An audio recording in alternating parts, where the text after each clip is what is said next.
Imagine, if you will, a vast sun-drenched plain. The mighty Nile River flows nearby, its waters a ribbon of life through the arid land. Here on the West Bank, opposite the modern city of Luxor, stand two giants, their immense figures carved from single blocks of stone. They sit silently on thrones, facing the rising sun. For more than 3,000 years they've watched empires rise and fall.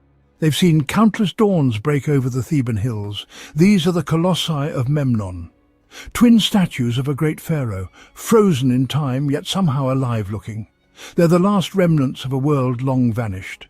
These figures are truly colossal. Each rises to about 60 feet, roughly the height of a modern 5-story building, carved from quartzite sandstone, an incredibly hard stone.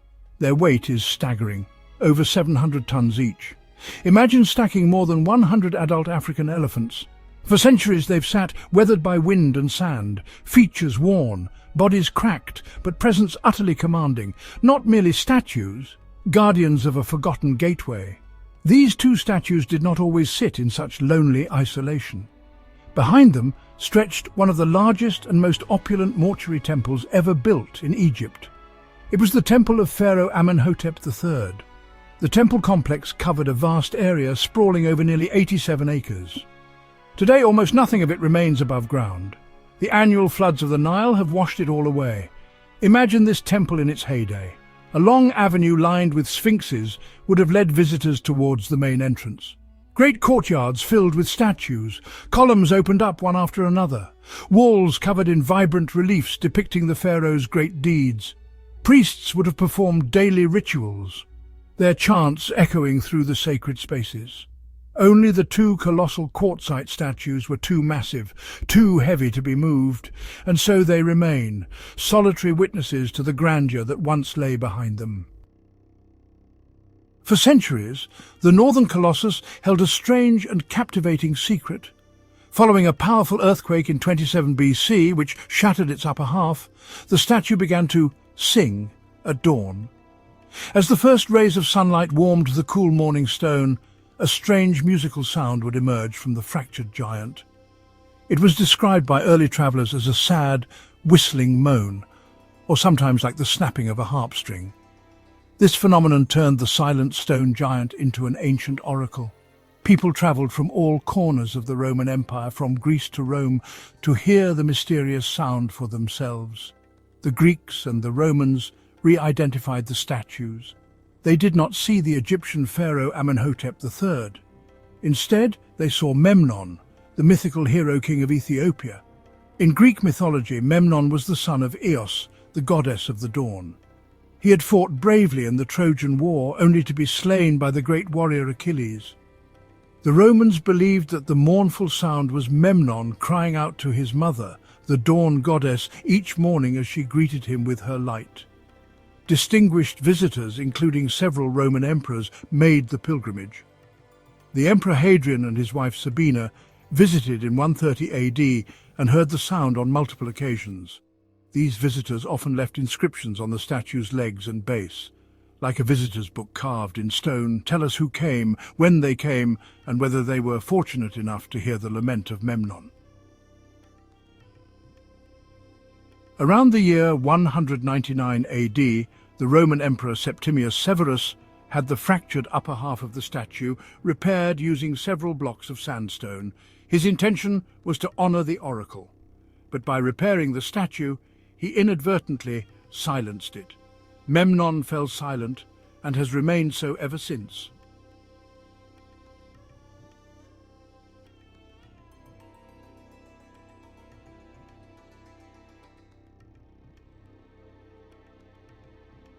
The creation of these stone giants began at a place called Gebel El Ahmar, near modern-day Cairo, over 400 miles to the north. They freed two monolithic blocks.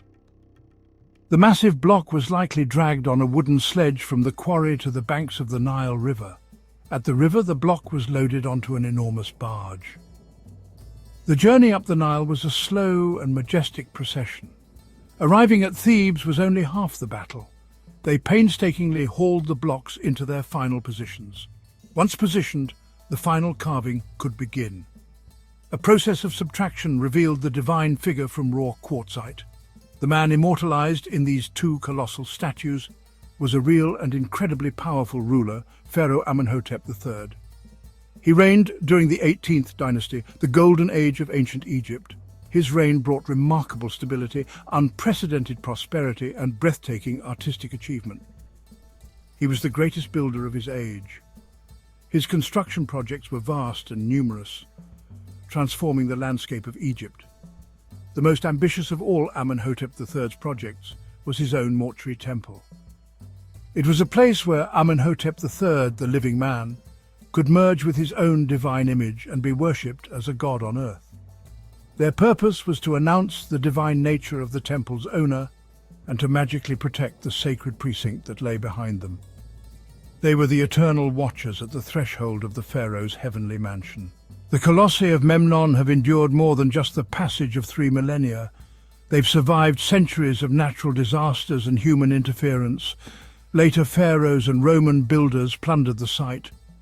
The annual flooding of the Nile River was a relentless enemy to the monuments on the floodplain.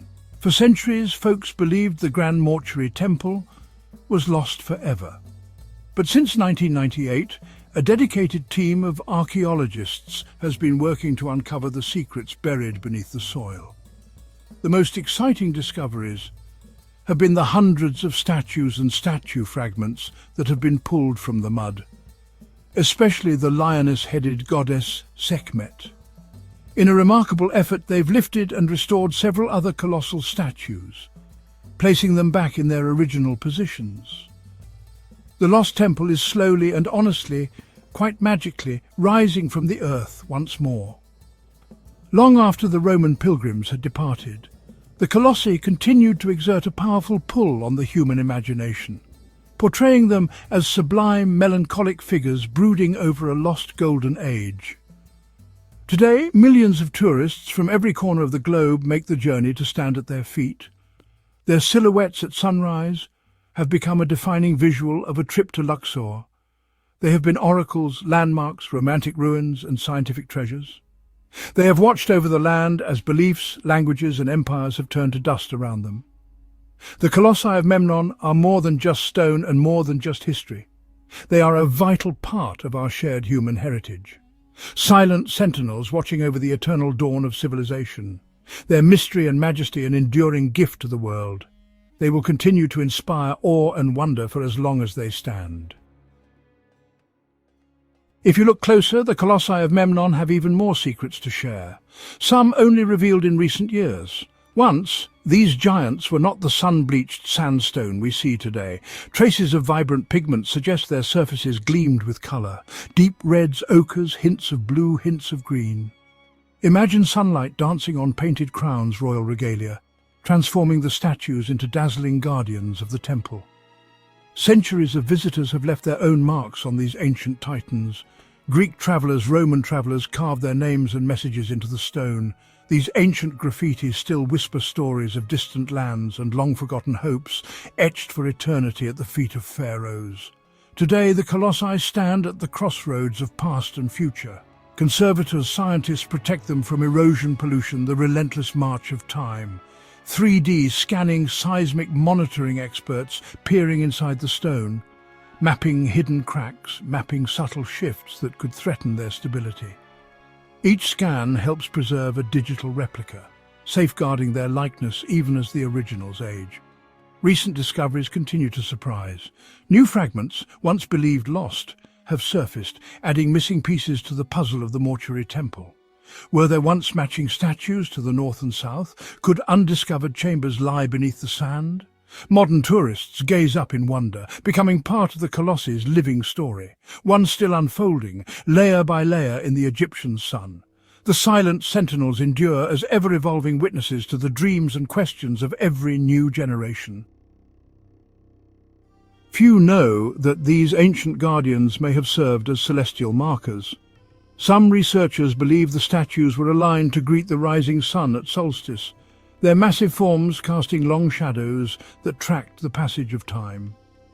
Inscriptions found nearby hint at rituals performed at dawn priests, invoking the power of the gods as sunlight touched the stone faces. Were the colossi silent astronomers watching the heavens as well as the Nile? In recent years, restoration efforts have sparked passionate controversy. Advanced cleaning techniques promise to revive lost details, but some experts warned, could aggressive methods erase precious traces of pigment or ancient tool marks? A delicate balance emerged, preserving the statues for the future without silencing their past. Modern technology is peeling back layers of mystery. Meanwhile, microanalysis of the sandstone has traced its origins to distant quarries, raising new questions about the logistics and labor behind their creation. Perhaps most surprising, scientists have uncovered evidence that the Colossi's voices might not be entirely silent today.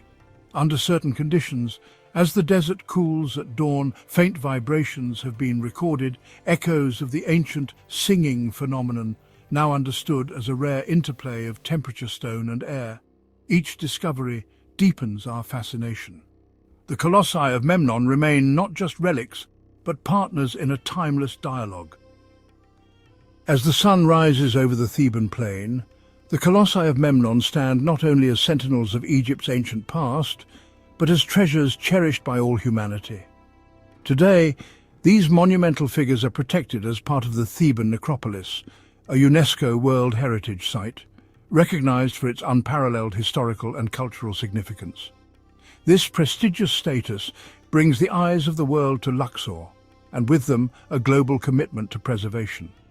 International experts, local artisans and passionate volunteers unite under the blue and white banner of UNESCO, working tirelessly to conserve not just the Colossi, but the entire necropolis, home to the Valley of the Kings, the Valley of the Queens, temples, tombs.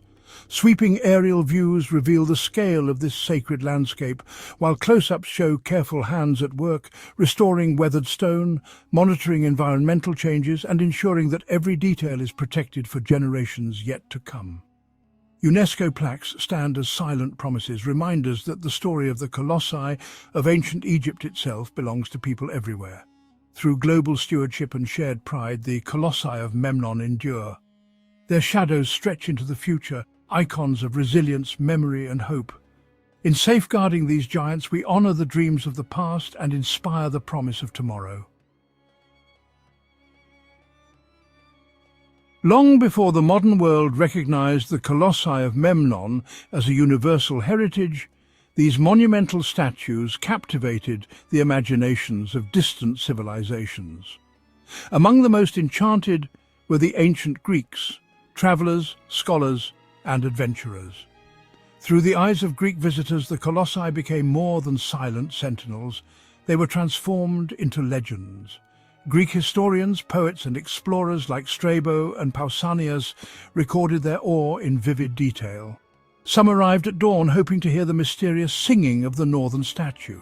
They believed it was the voice of Memnon, son of Eos, goddess of the dawn, greeting his mother with a mournful melody at sunrise. Manuscripts and ancient sketches reveal Greek artists trying to capture the statue's grandeur.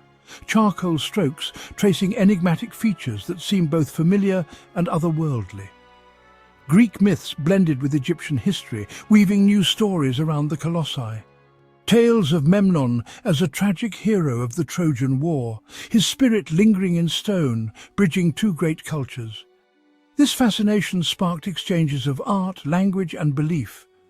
Greek and Egyptian craftsmen shared techniques, and Hellenistic motifs began to appear in local art.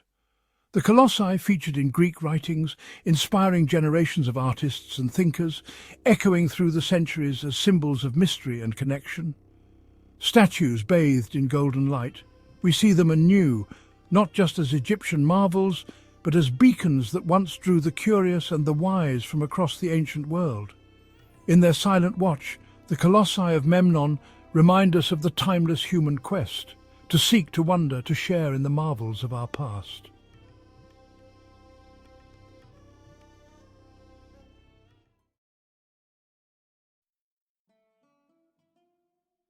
Thebes, the heart of ancient Egypt.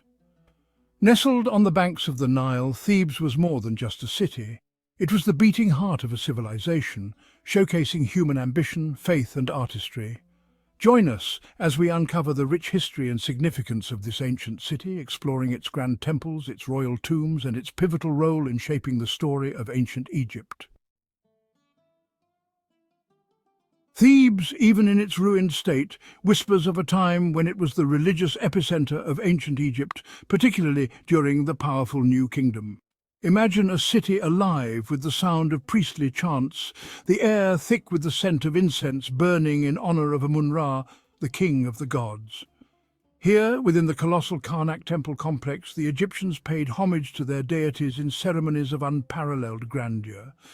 The temple, a sprawling testament to their faith, grew over centuries, each pharaoh adding his own mark to this sacred landscape. Luxor Temple, bathed in the golden glow of the setting sun, was a place for ordinary Egyptians to connect with the divine. Together, these two temples formed the spiritual heart of Thebes, a place where the earthly and the divine intertwined. The ancient Egyptians believed in a life after death, a belief reflected in the grandeur of their tombs. Just across the Nile, on the West Bank, lies the Theban necropolis, a city of the dead as magnificent as the city of the living. Here, in the Valley of the Kings and the Valley of the Queens, pharaohs and their consorts were laid to rest, surrounded by treasures they believed would accompany them into the afterlife. The tomb of Tutankhamun, a relatively minor pharaoh, yielded a treasure trove of artifacts that captivated the world's imagination. But perhaps even more impressive are the elaborate tombs of rulers like Seti I and Ramses VI, their walls adorned with vibrant scenes from the Book of the Dead. Dotting the landscape are the mortuary temples, grand structures built not for the dead but for their memory. These temples, along with the royal tombs, stand as silent sentinels, guarding the secrets of Egypt's past. For centuries, Thebes was more than just a religious center. It was the vibrant heart of a nation, the capital of a mighty empire. Imagine the bustling streets of Thebes during its zenith, a time when it was known as the City of 100 Gates. Thebes' rise to prominence began during the Middle Kingdom, when Amenhotep II reunited the two lands after a period of division. He moved the capital to Thebes, laying the foundation for its future glory. But it was during the New Kingdom that Thebes truly flourished, reaching the pinnacle of its power and influence. Under the rule of powerful pharaohs like Thutmose III and Amenhotep III, Thebes became a metropolis, a hub of international trade and a center of art and culture. The city's wealth was evident in its grand temples, its opulent palaces, and the luxurious lifestyle of its elite. Yet, even after losing its political dominance, Thebes remained a city of immense religious and cultural significance, a testament to its glorious past. Few sights on earth can compare to the awe-inspiring grandeur of the Karnak temple complex. Imagine standing before this colossal structure, its towering pylons reaching towards the heavens, a symbol of human devotion and architectural genius. Karnak was not simply a temple. It was a city within a city, a complex of temples, chapels and monuments dedicated to the Theban triad Amun-Ra, Mut and Khonsu. The hypostyle hall, with its forest of massive columns, is perhaps the most iconic image of Karnak. The construction of Karnak spanned over 2 millennia, with each successive pharaoh feeling compelled to leave his mark on this sacred complex. From the massive pylons and obelisks to the intricate reliefs and inscriptions that adorn its walls, Karnak stands as a testament to the ambition, ingenuity, and deep religious fervor of the ancient Egyptians. The story of Thebes is not just one of religious devotion and architectural grandeur, it is also a story of conflict and resilience. Thebes found itself at the heart of several pivotal moments in Egyptian history, times when the very existence of the kingdom was threatened. One such period was the Second Intermediate Period, a time of turmoil and division when Egypt fell under the rule of the Hyksos, a foreign power from the Levant. The Hyksos, with their superior weaponry and military tactics, conquered much of Lower Egypt, pushing the native Egyptian rulers south. Thebes, however, refused to submit. Theban rulers, seeing themselves as the true heirs to the pharaonic legacy, waged a long and bloody war against the Hyksos, a conflict that would determine the fate of Egypt. Finally, under the leadership of Amenhotep I, the founder of the 18th dynasty, the Egyptians triumphed. Amenhotep I, a Theban prince, drove the Hyksos out of Egypt, reuniting the two lands and ushering in a new era of Egyptian power and prosperity. Thebes, at its zenith, was more than just a political and religious capital. It was the cultural heart of ancient Egypt, a city alive with creativity and artistic innovation. Imagine the workshops of Thebes, filled with skilled artisans, sculptors, painters, weavers, their hands bringing life to stone, wood and fabric, transforming them into works of breathtaking beauty. The tombs and temples of the Theban necropolis offer a glimpse into this vibrant artistic tradition. The walls of these structures are adorned with intricate murals and carvings, each one a masterpiece that speaks volumes about the artistic skill and the religious beliefs of the ancient Egyptians. Theban artists and craftsmen were renowned throughout the ancient world for their skill. Thebes became a center for the production of luxury goods, from exquisite jewelry and finely crafted furniture to colorful textiles and beautifully painted pottery. Thebes' rise to prominence was fueled, in part, by its strategic location. Situated on the banks of the Nile, the lifeblood of Egypt, Thebes controlled the agricultural wealth of the surrounding region. Thebes' location also made it a natural hub for trade. Caravans laden with exotic goods from Nubia to the south and Punt to the east converged on Thebes, bringing with them gold, ivory, ebony, incense and other treasures. The wealth generated by this trade enriched the city, filling the coffers of the pharaohs and enabling them to embark on ambitious building projects and military campaigns. The opulence of Thebes was evident in its grand temples and monuments, its luxurious palaces and the lavish lifestyle of its elite. Even the mightiest of empires are not immune to the tides of time. Thebes, for centuries the heart of a civilization, eventually experienced a slow decline, its power and influence waning as new powers rose to prominence in the ancient world. The first blow came in 663 BCE, when the Assyrian king Ashurbanipal sacked Thebes.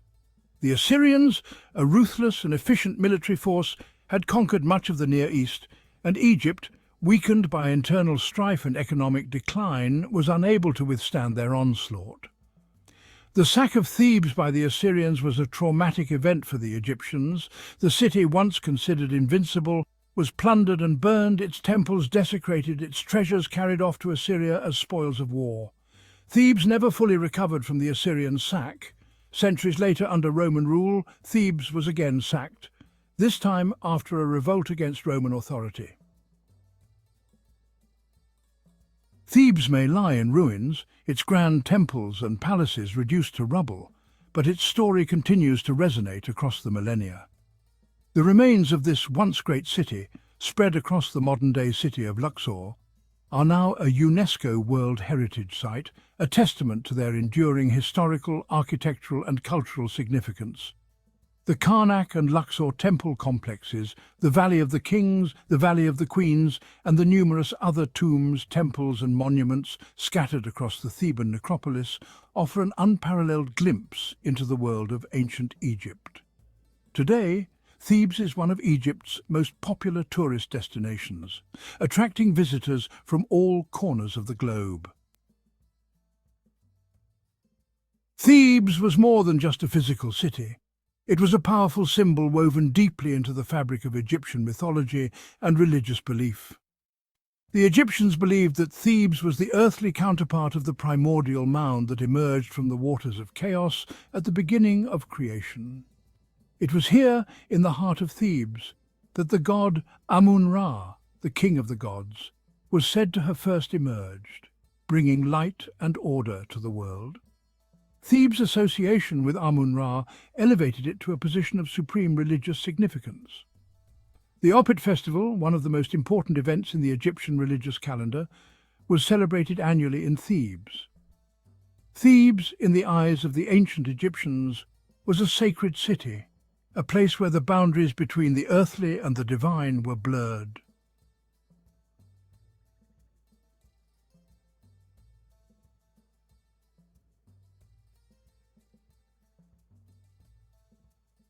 Thank you for joining us on this journey through the ancient city of Thebes.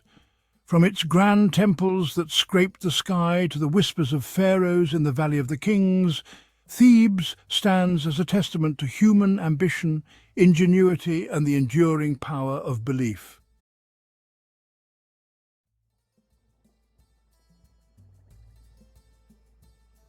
Deep within the desert sands, an ancient civilization beckons. Egypt, a land of pharaohs and pyramids, has captivated the world for millennia. For centuries, the mysteries of ancient Egypt lay dormant, hidden beneath layers of sand and time. Who were these people who built such wonders? What secrets did their tombs hold? The allure of Egypt's enigmatic past has drawn explorers and scholars for generations. Join us now as we journey through time, exploring the fascinating history of this captivating field of study.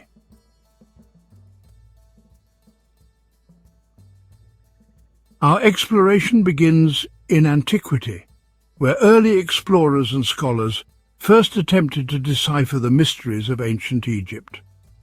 We'll delve into the contributions of figures like Thutmose IV, a pharaoh who initiated early restoration efforts at ancient sites. These early pioneers laid the foundation for the formal study of Egyptology. From the deciphering of hieroglyphs to the excavation of forgotten tombs, each discovery has brought us closer to understanding the people and culture of ancient Egypt.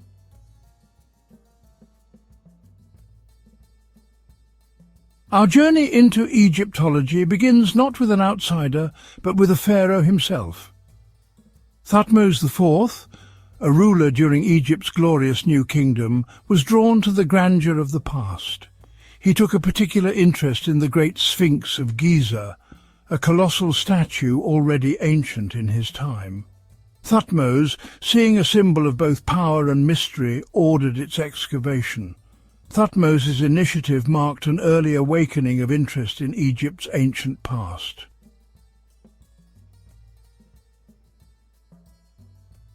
Centuries later, as Egypt fell under the sway of foreign powers, the task of recording its history fell to a man named Manetho. An Egyptian priest living during the Ptolemaic period, Manetho possessed knowledge of both Egyptian and Greek culture. His most significant work was the History of Egypt, a comprehensive chronicle written in Greek. In the Manetho organized the pharaohs of Egypt into dynasties or ruling families. Through these fragments, Manetho's influence on our understanding of Egyptian history remains profound.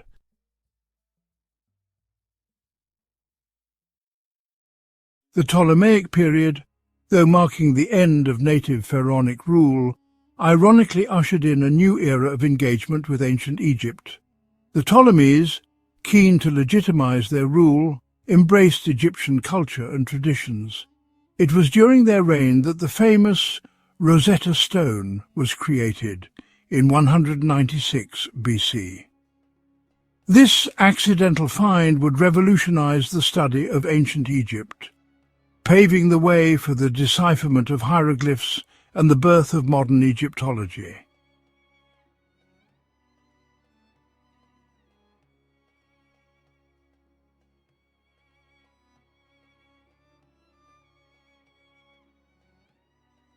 The discovery of the Rosetta Stone ignited a firestorm of intellectual curiosity across Europe. Scholars raced to decipher the ancient hieroglyphs, hoping to unlock the secrets held within their intricate symbols. The breakthrough came in 1822, when a brilliant young French scholar named Jean-François Champollion cracked the code. Champollion recognized that the hieroglyphs on the Rosetta Stone represented sounds as well as ideas. With each decipherment, the ancient Egyptian language came alive, revealing a rich tapestry of history, mythology, and everyday life.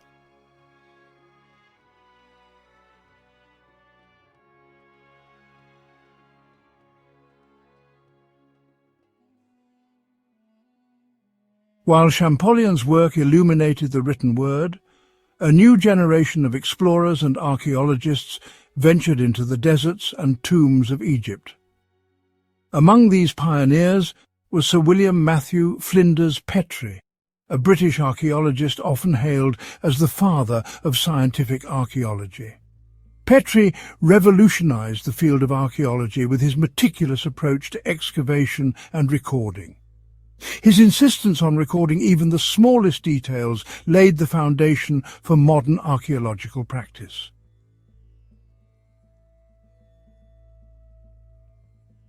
The late 19th and early 20th centuries witnessed a golden age of Egyptological discovery. Armed with Champollion's decipherments and inspired by Petrie's methods, archaeologists from around the world flocked to Egypt. Expeditions unearthed a wealth of artifacts, from colossal statues and intricate jewellery to everyday objects. One discovery, however, would capture the world's imagination like no other: the tomb of Tutankhamun. The discovery of Tutankhamun's tomb, largely intact and filled with a dazzling array of golden treasures, became a global sensation.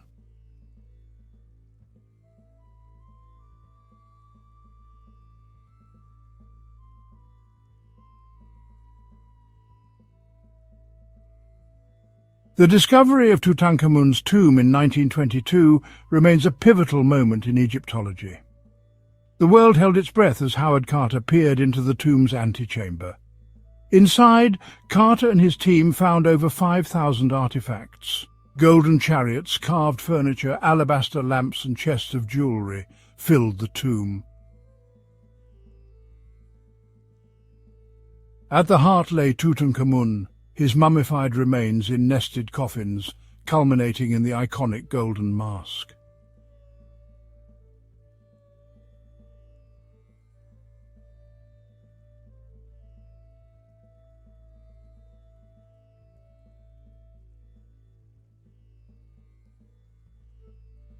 The discovery of Tutankhamun's tomb wasn't just about the dazzling gold and precious objects. It provided an unprecedented glimpse into the burial practices, religious beliefs, and artistry of ancient Egypt. Advances in scientific analysis, such as DNA testing and CT scans, have allowed researchers to learn more about Tutankhamun's health, his family relationships, and the circumstances surrounding his death. The boy king's legacy extends far beyond his brief reign, serving as a timeless reminder of the enduring power of ancient Egypt to captivate and inspire.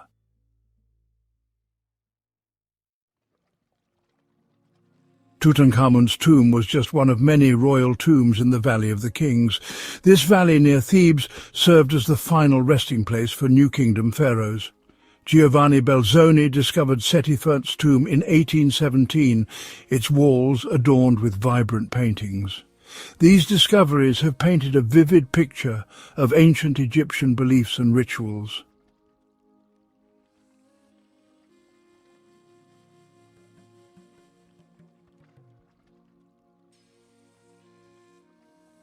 The exploration of the Valley of the Kings continues to this day, with archaeologists employing cutting-edge technology to uncover its remaining secrets.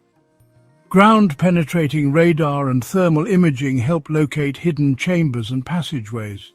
Each new discovery adds another piece to the puzzle, deepening our understanding of the pharaohs who ruled Egypt during its golden age. The dedication and ingenuity of Egyptologists continue to bring its wonders to light, ensuring that the legacy of the pharaohs endures for generations to come.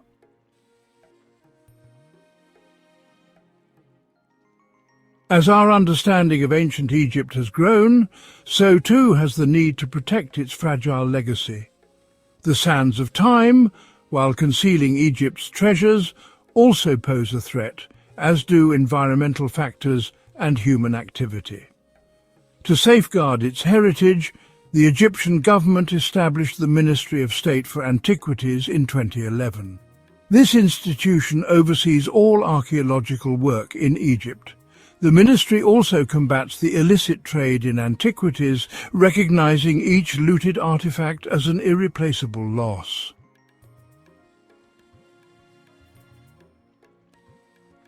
Modern Egyptology is a truly collaborative endeavor. International teams, often working in partnership with Egyptian colleagues, bring a diverse range of expertise to bear on the study of ancient Egypt. The Ministry of State for Antiquities plays a crucial role in fostering these international collaborations, recognizing that the pursuit of knowledge knows no boundaries. This spirit of collaboration is essential for the future of Egyptology, as new technologies and research methodologies continue to emerge.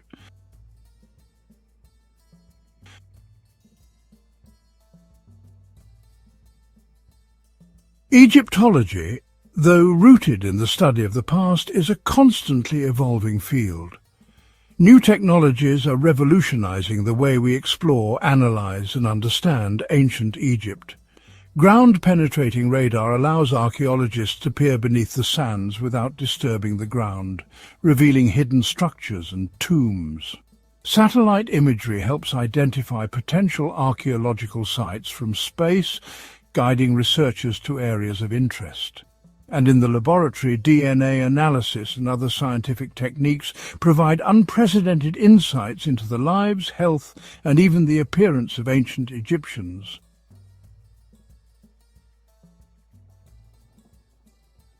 The future of Egyptology lies in broadening our understanding of ancient Egyptian society. This means exploring the lives of ordinary Egyptians. What were their homes like? What did they eat? What were their beliefs and values? By studying daily artifacts, Egyptologists are piecing together a complete picture. This shift reveals a vibrant civilization beyond pyramids and pharaohs. We are learning about farmers, artisans, merchants, and priests, discovering the importance of family, community, and religion, gaining a deeper appreciation for their ingenuity and resilience.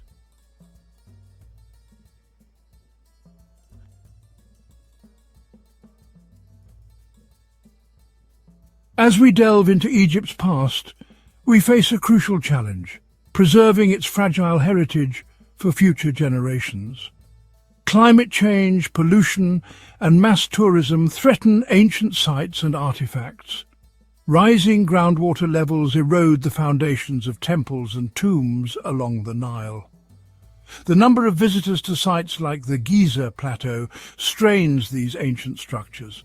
Protecting Egypt's heritage requires a multifaceted approach involving the government, international organizations, and the global community. This includes conservation efforts, sustainable tourism, and raising awareness. By working together, we can ensure the wonders of ancient Egypt inspire future generations.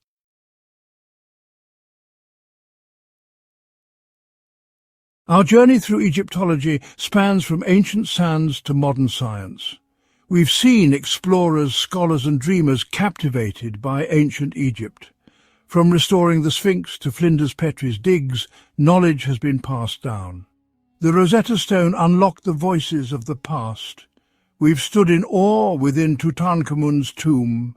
Modern technology is revolutionizing our understanding of ancient Egypt.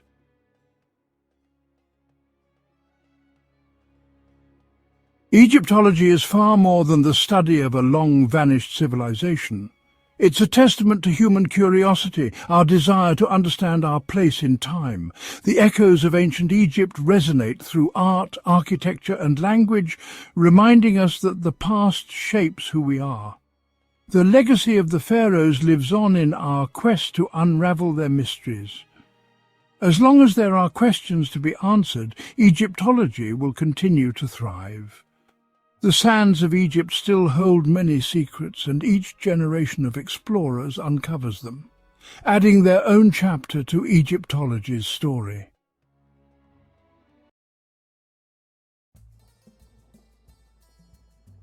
Karnak Temple is a vast temple complex in Egypt, renowned for its immense size and historical significance. It is located on the east bank of the Nile River, which has been a lifeline for civilizations for millennia. Karnak is near the modern city of Luxor, a bustling urban centre that blends ancient history with contemporary life. This ancient site was once the city of Thebes, the capital of ancient Egypt during its New Kingdom period. The temple complex is a marvel of ancient architecture, showcasing the ingenuity and craftsmanship of the ancient Egyptians. It is a testament to the power and artistry of the pharaohs, who commissioned grand structures to honour their gods and themselves. Karnak was built and expanded over many centuries, with each pharaoh adding their own touch to the sprawling complex. It is a place of pilgrimage and worship for over 2,000 years, drawing people from all over to pay homage to the gods. The complex is a vast open-air museum, offering a unique glimpse into the religious and cultural practices of ancient Egypt. It is a treasure trove of ancient Egyptian art and architecture, with intricate carvings and monumental statues. Visitors can explore the many temples, chapels and monuments, each with its own story and historical significance. Karnak is a window into the past, offering insights into the religious, political and social life of ancient Egypt. It is a reminder of the grandeur and sophistication of ancient Egyptian civilization, a civilization that has left an indelible mark on history. Thebes was one of the most important cities in ancient Egypt, known for its grandeur and historical significance. It was the capital of Egypt for many centuries, serving as the heart of the nation during the Middle and New Kingdoms. Thebes was a centre of political, religious and economic power, influencing the entire region with its wealth and culture. The city was dedicated to the god Amun-Re, who was considered the supreme deity in the Egyptian pantheon. He was the king of the gods, often depicted with a ram's head or as a man wearing a double-plumed crown. Thebes was also home to the goddess Mut, who was revered as the mother goddess and a symbol of motherhood and fertility. She was the consort of Amun-Re, and together they were worshipped as a divine couple. Their son, Khonsu, was the moon god, associated with time and healing. Together they formed the Theban triad, a powerful trio that was central to the religious life of Thebes. They were worshipped at Karnak, one of the largest and most significant temple complexes in ancient Egypt. The temple complex at Karnak was a reflection of Thebes' importance, showcasing its architectural and artistic achievements. It was a place where the pharaohs could honour the gods, performing rituals and ceremonies to gain their favour. The pharaohs built temples and monuments at Karnak, each adding to the splendour of the complex. They wanted to show their devotion to the gods, ensuring their legacy and divine support. The temple complex grew in size and grandeur over time, with each pharaoh contributing to its expansion. It became a symbol of the power and wealth of Egypt, standing as a testament to the civilization's achievements and religious devotion. Construction at Karnak began during the Middle Kingdom. This was around 2055 to 1650 BC. However, it was during the New Kingdom that Karnak truly flourished. This period was from 1550 to 1069 BC. The New Kingdom was a time of great prosperity and power for Egypt. The pharaohs of the New Kingdom were ambitious builders. They wanted to leave their mark on Egypt. They expanded the temple complex at Karnak. They added new temples, chapels and monuments. Each pharaoh tried to outdo his predecessor. They wanted to create the most impressive structures. The result is a complex that is both awe-inspiring and bewildering in its scale.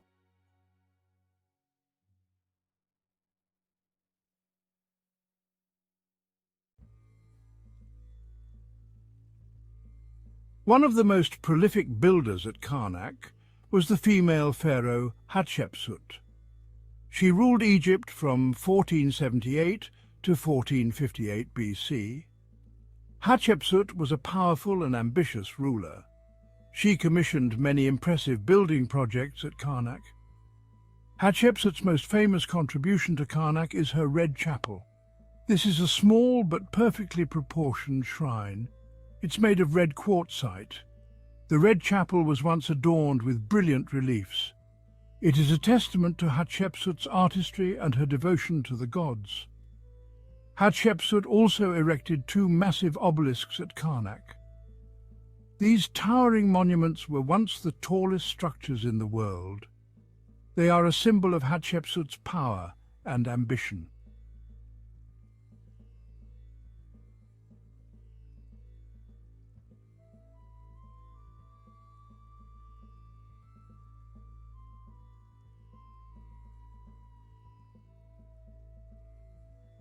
The Great Hypostyle Hall is one of the most impressive structures at Karnak. This architectural marvel stands as a testament to the ingenuity and ambition of ancient Egyptian builders. It is a massive hall supported by 134 columns, each one towering over visitors and creating a forest of stone that stretches towards the sky. The hall covers an area of 5,000 square meters, making it one of the largest religious spaces ever constructed in the ancient world.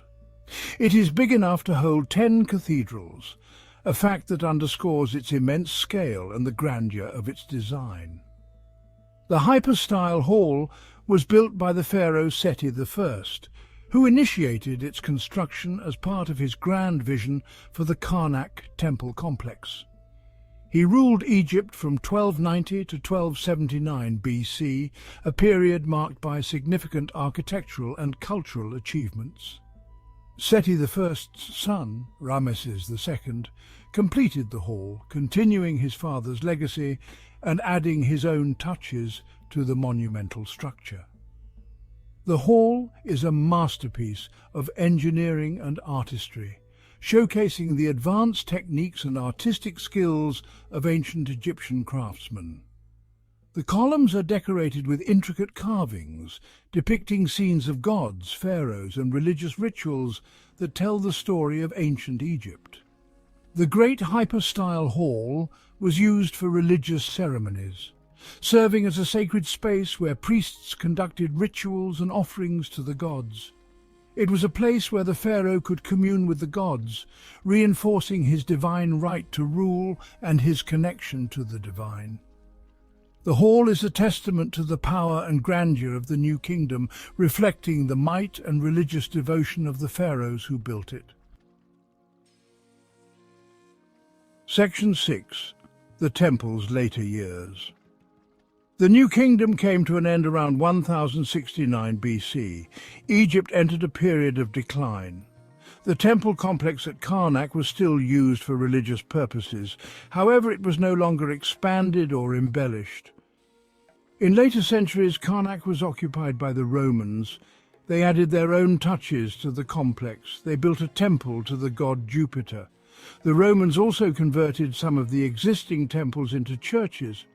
After the fall of the Roman Empire, Karnak was abandoned. It fell into ruin. The desert sands slowly buried the temple complex. Rediscovering a lost world.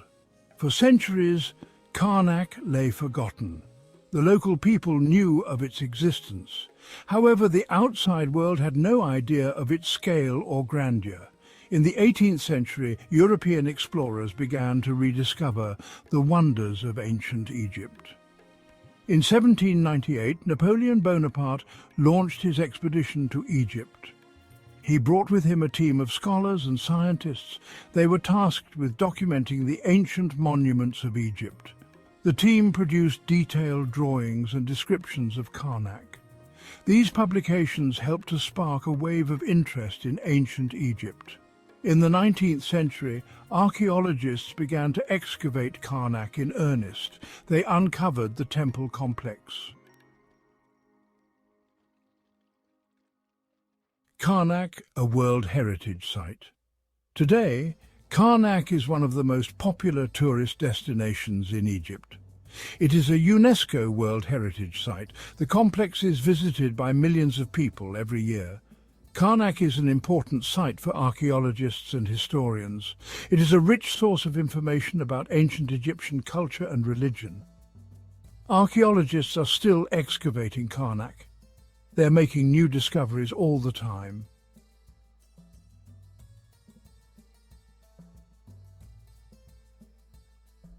The Karnak temple complex is a timeless wonder. It is a testament to the ingenuity, artistry and devotion of the ancient Egyptians.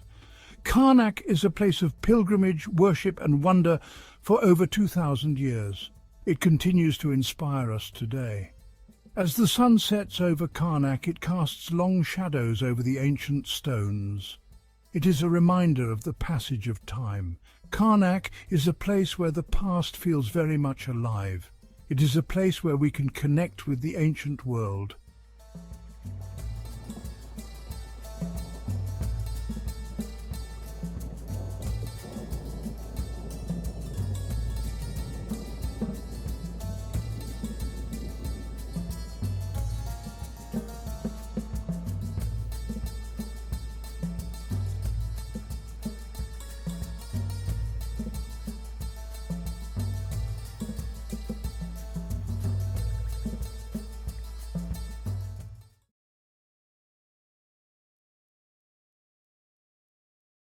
Beauty, a reflection of holiness. In the golden sands of ancient Egypt, beauty wasn't just skin deep, it was a reflection of holiness, a sign of favour from the gods. The Egyptians believed that a pleasing appearance indicated a pure soul. This belief permeated every aspect of their lives, from their elaborate rituals to their daily routines.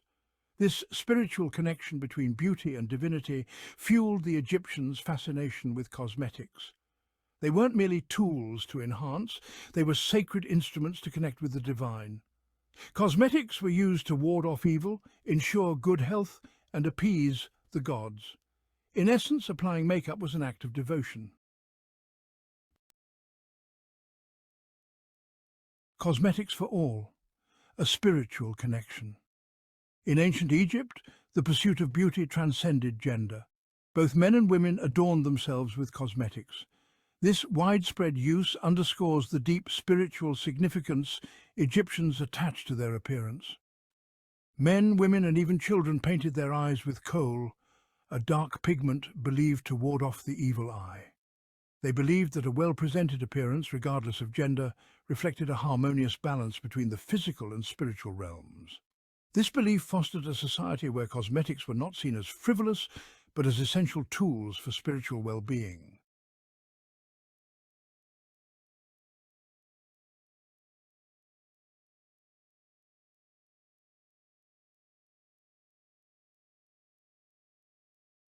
The alchemy of kohl, a chemical marvel.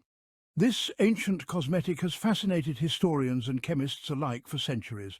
Of all the cosmetics used in ancient Egypt, kohl reigned supreme. It was more than just a tool for beauty, it was a symbol of status, health, and even spirituality. This dark, dramatic eyeliner wasn't just a fashion statement, it was a chemical marvel. The Egyptians believed that kohl had protective and healing properties, making it an essential part of their daily lives. The Egyptians created kohl by grinding and blending ingredients like galena, a lead-based mineral, with other substances like burnt almonds and malachite. This meticulous process required skill and knowledge passed down through generations. The galena gave kohl its intense black colour and acted as an antiseptic, protecting the eyes from infections. This was particularly important in the harsh, sandy environment of Egypt, where eye infections were common. The Egyptians believed that the almond oil helped to cleanse and soothe the delicate skin around the eyes. This oil was not only a cosmetic ingredient but also a skincare remedy, providing moisture and protection against the dry desert air. They also understood that malachite, a copper carbonate mineral, possessed antibacterial properties, further safeguarding their eyes from the harsh desert conditions. This green mineral was not just for colour. It was a crucial component in their eye care regimen, demonstrating their advanced understanding of natural substances. Kohl was more than a cosmetic. It was a part of the cultural and spiritual fabric of ancient Egypt. It was used in religious ceremonies believed to ward off evil spirits and was even found in the tombs of pharaohs, signifying its importance in the afterlife. Today, scientists continue to study ancient coal, uncovering its complex composition and the sophisticated techniques used by the Egyptians. This ancient cosmetic remains a testament to their ingenuity and their deep connection to the natural world. Healing hues, cosmetics as medicine. The ancient Egyptians were pioneers in the use of cosmetics, not just for beauty, but for health and healing as well. The Egyptians' understanding of cosmetics went beyond aesthetics. They recognized their medicinal properties. They believed that beauty and health were intertwined, and their cosmetic practices reflected this holistic approach. The Ebers Papyrus, an ancient medical text dating back to 1550 BC, provides valuable insights into this aspect. This extensive document is one of the oldest and most important medical papyri of ancient Egypt, containing over 700 remedies and formulas. It details recipes for cosmetics that doubled as treatments for skin ailments and eye infections. These recipes were meticulously recorded, showcasing the Egyptians' advanced knowledge of natural ingredients and their applications. For instance, the Egyptians used red ochre, a natural clay earth pigment, not only as blush but also as a treatment for skin inflammations. This pigment was believed to have protective and healing properties, making it a staple in their cosmetic and medicinal toolkit. They believed that its natural drying properties could help soothe irritations. Red ochre was often mixed with other ingredients to enhance its effectiveness, demonstrating their sophisticated approach to skin care. Similarly, green malachite, apart from its cosmetic uses, was employed as an antiseptic for wounds and eye infections. This vibrant green mineral was ground into a fine powder and applied to affected areas, harnessing its natural antibacterial properties. This merging of beauty and medicine showcases the Egyptians' advanced understanding of natural ingredients and their therapeutic benefits. Their innovative use of cosmetics as medicine highlights a culture that valued both appearance and well-being, setting a precedent for future generations. Today, modern science continues to uncover the wisdom behind these ancient practices. Researchers study the compositions and applications of these ancient cosmetics, revealing their potential benefits and inspiring new approaches in both beauty and medicine. The legacy of ancient Egyptian cosmetics lives on, influencing contemporary beauty products and treatments.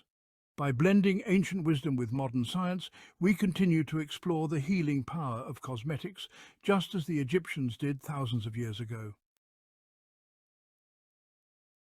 From palettes to pots, the evolution of beauty kits. The Egyptians' love for cosmetics spurred a fascinating evolution in how they stored and carried their beauty essentials. Early forms of cosmetic storage involved simple, functional containers. Over time, these containers transformed into elaborate expressions of artistry and craftsmanship. One of the earliest examples is the Nama palette, dating back to 3100 BC. This ceremonial palette, used for grinding and mixing cosmetics, demonstrates the early integration of beauty and artistry. Crafted from siltstone, it depicts scenes of unification and power, highlighting the importance of cosmetics in even the most significant ceremonies.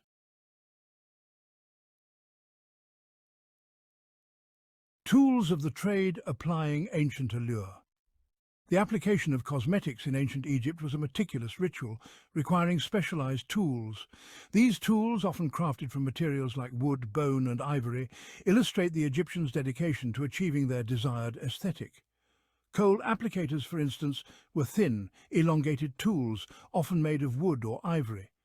These applicators allowed for precise application of the coal along the lash line, creating the dramatic eye look synonymous with ancient Egyptian beauty. Small spoons, carved from bone or ivory, were used to scoop out ointments and creams from jars, ensuring hygienic application and preventing contamination.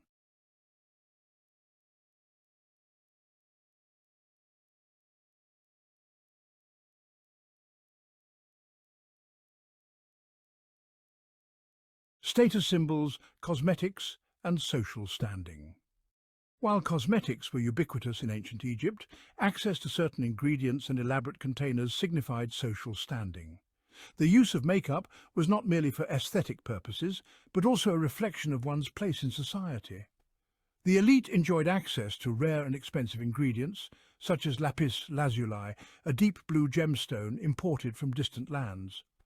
This gemstone was highly prized and often reserved for the upper echelons of society. This luxurious pigment was used to create vibrant blue eyeshadow, a colour associated with royalty and divinity. The blue eyeshadow was not just a cosmetic choice, but a symbol of power and divine favour, often depicted in the art and statues of gods and pharaohs. The containers for these cosmetics also reflected social hierarchy. The design and material of a cosmetic container could indicate the owner's wealth and status. While commoners used simple clay pots, the elite commissioned elaborate containers made from materials like alabaster, gold, and precious stones. These materials were not only more durable but also more visually striking, making them perfect for showcasing one's status. These containers, often adorned with intricate carvings and precious jewels, served as status symbols, showcasing the owner's wealth and influence. The more elaborate and ornate the container, the higher the social standing of its owner. In many ways, these cosmetic containers were as much a part of the elite's identity as their clothing and jewellery, reflecting their place in the social hierarchy of ancient Egypt.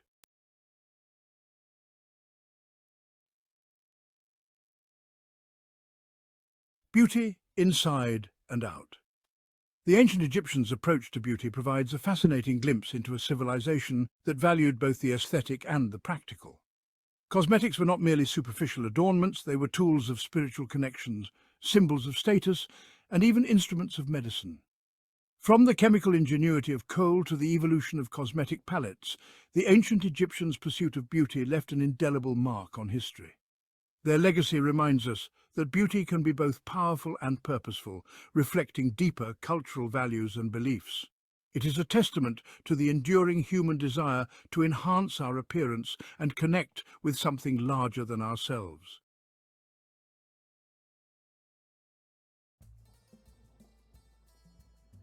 A palace for antiquities, the genesis of the Egyptian Museum. The Egyptian Museum in Cairo stands as a testament to a civilization that captivated the world for millennia. Its story began in the mid-19th century, a time when Egypt witnessed a resurgence of interest in its ancient past. Auguste Mariette, a French archaeologist, played a pivotal role. Mariette, alarmed by the plundering of ancient sites, advocated for the preservation of Egypt's heritage. His vision materialized in 1858 with the establishment of the Antiquities Service, the precursor to the museum. Housed initially in a modest building near the Boulak district, the collection grew rapidly. The Nile, however, had other plans. A devastating flood in 1878 threatened the burgeoning collection. The artifacts were meticulously moved to safety, but the event underscored the need for a more secure and permanent home. The pioneers, early curators, and their contributions. The museum found its current home in 1902 in a majestic edifice in Cairo's Tahrir Square. Designed by the French architect Marcel Dornion, the building itself is an impressive blend of neoclassical and ancient Egyptian styles. Its grand staircase and spacious halls provided an appropriate setting for the treasures within. Gaston Maspero, an eminent Egyptologist, succeeded Mariette as the museum's director. Maspero's tenure marked a period of significant expansion and scholarly rigor. He reorganized the collection, implemented modern museological practices, and published extensively on Egyptian history and culture. Another prominent figure was Howard Carter, whose discovery of Tutankhamun's tomb in 1922 catapulted the museum into the global spotlight. The subsequent arrival of Tutankhamun's treasures, including the iconic golden mask, drew crowds from around the world. Housing treasures, the museum's architectural evolution. The museum's layout, with its 2 floors, reflects a chronological and thematic organization. The ground floor houses heavier objects, including colossal statues, sarcophagi, and monumental pieces from various periods of Egyptian history. One can encounter imposing figures of pharaohs and deities. Upstairs, the focus shifts to smaller, more delicate artifacts. Rooms are dedicated to specific periods, such as the Old, Middle, and New Kingdoms, providing a comprehensive overview of Egypt's artistic and cultural evolution. Jewellery, pottery, papyri, and funerary objects offer intimate glimpses into the lives of ancient Egyptians. Over the decades, the museum has undergone expansions and renovations to accommodate its ever-growing collection. New wings and galleries have been added, and modern display techniques have been implemented to enhance the visitor experience. The Boy King's legacy, Tutankhamun's treasures unveiled. Among the museum's vast holdings, Tutankhamun's treasures occupy a place of unparalleled prominence. Discovered in 1922 by Howard Carter, the nearly intact tomb of the young pharaoh yielded a wealth of artifacts that captivated the world. The discovery provided an unprecedented glimpse into the opulence and artistry of ancient Egypt. At the heart of this collection lies Tutankhamun's golden mask, a masterpiece of funerary art.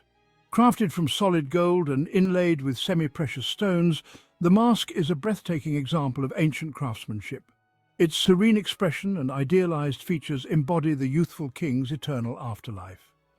The mask, however, is but one of many treasures recovered from Tutankhamun's tomb. The museum houses a vast array of objects, including gilded chariots, ornate furniture, alabaster vessels, and a dazzling array of jewelry.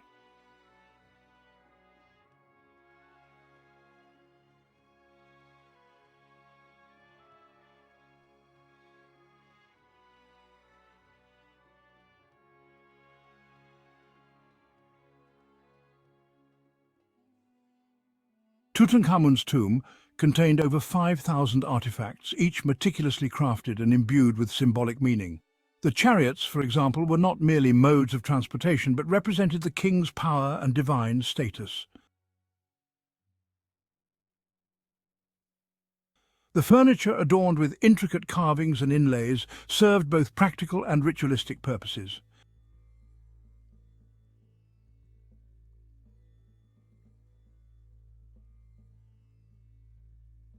The alabaster vessels, some shaped like animals or mythical creatures, held precious unguents and perfumes, essential for the king's journey to the afterlife.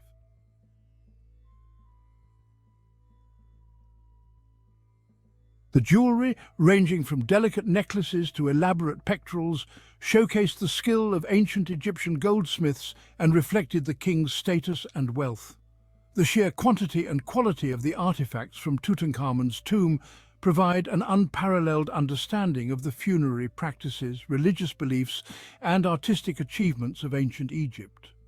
The collection continues to captivate and inspire awe in visitors from around the world. Beyond Tutankhamun's treasures, the Egyptian Museum offers a comprehensive journey through millennia of Egyptian history. From the pre-dynastic period to the Greco-Roman era, the museum's collection spans over 5,000 years of civilization. Each artifact, whether a monumental statue or a humble amulet, provides a window into the past. The Old Kingdom, known for its pyramid building, is represented by colossal statues of pharaohs such as Djoser, Khufu, and Khafra. The Middle Kingdom, a period of political and cultural resurgence, is showcased through intricate jewellery, elegant sculptures, and finely crafted models of daily life. The New Kingdom, marked by imperial expansion and artistic innovation, is richly represented by objects from the reigns of powerful pharaohs like Hatshepsut, Thutmose III, and Ramesses II. The museum also houses artifacts from later periods, including the Ptolemaic and Roman eras, reflecting the enduring legacy of ancient Egypt.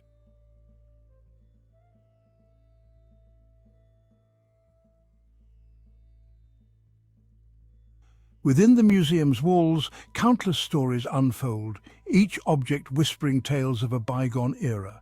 The Nama palette, for example, a ceremonial object dating back to the early dynastic period, depicts the unification of Upper and Lower Egypt, a pivotal event in Egyptian history.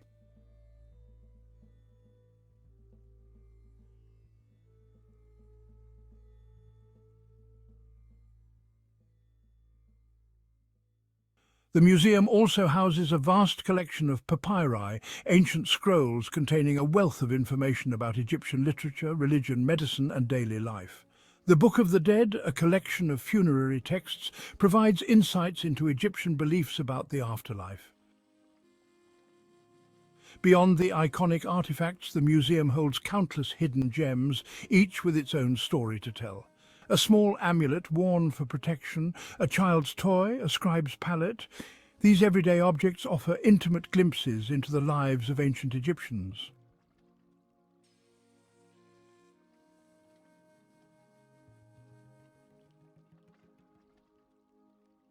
The Egyptian Museum serves not only as a repository of artifacts, but also as a centre for research and conservation. A team of dedicated curators, archaeologists and conservators work tirelessly to preserve and study the collection, ensuring that future generations can appreciate the wonders of ancient Egypt. The museum's conservation laboratories are equipped with state-of-the-art technology, allowing experts to restore and preserve delicate objects. Researchers from around the world come to study the museum's collection, contributing to our understanding of Egyptian history, culture and art. The museum also plays a vital role in combating the illicit trafficking of antiquities. By raising awareness and collaborating with international organizations, the museum strives to protect Egypt's cultural heritage from looting and destruction. The Egyptian Museum in Cairo stands as a testament to one of the world's most enduring civilizations. Its vast and diverse collection, spanning millennia of history, continues to captivate and inspire awe in visitors from around the globe. From the iconic golden mask of Tutankhamun to the everyday objects of ordinary Egyptians, the museum offers a window into a world both familiar and extraordinary. As a centre for research, conservation and education, the museum plays a vital role in preserving Egypt's cultural heritage for future generations.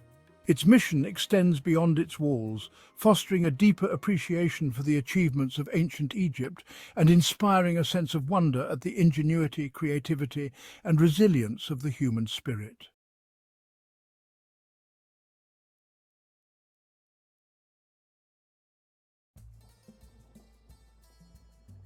Saqqara, a timeless necropolis. Egypt, a land steeped in history and ancient wonders. Join me, if you will, on a journey to Saqqara. Saqqara, a vast necropolis south of Cairo, whispers tales of pharaohs and ancient rites. Imagine a desert landscape, the silence broken only by the wind. Here lies Saqqara, a testament to Egypt's enduring legacy. This sprawling site is a treasure trove of tombs, temples and pyramids. For over 3,000 years, Saqqara served as the burial ground for Memphis. Memphis, the ancient capital of Egypt. Saqqara's historical significance is immeasurable. It provides an unparalleled glimpse into ancient Egyptian life, death and belief systems. Unlike the more famous Giza Plateau, Saqqara boasts monuments from various periods of Egyptian history. This makes it a truly unique window into the evolution of Egyptian civilization. From the Old Kingdom to the late period, Saqqara holds secrets waiting to be unveiled. The Step Pyramid, an architectural marvel. Dominating the Saqqara skyline is the Step Pyramid of Djoser. This architectural marvel, built in the 27th century BC, is a sight to behold. Imagine a pyramid not with smooth sides, but with 6 massive steps. This is the Step Pyramid, a revolutionary structure that changed the course of Egyptian architecture. The Step Pyramid was the brainchild of Imhotep, a genius architect and polymath. Prior to the Step Pyramid, tombs were simple rectangular structures known as mastabas. Imhotep's vision, however, was far grander. He conceived of stacking mastabas, one on top of the other, creating a towering symbol of royal power. The result was the world's first monumental stone structure, a testament to Imhotep's ingenuity. The step pyramid is not just a tomb, it is a symbol of innovation and human ambition. Pyramids of the 5th and 6th dynasties.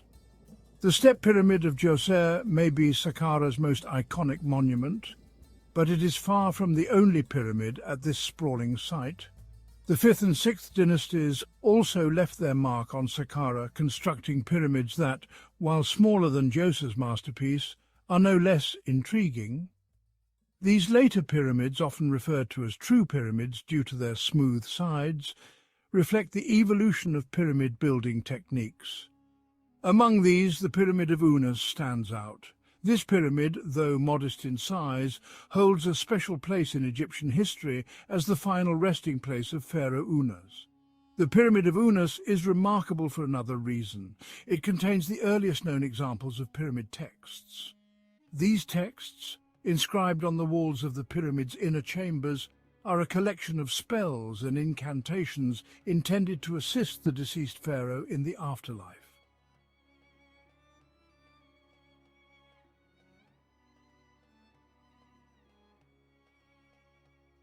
Unveiling the secrets of the Serapeum.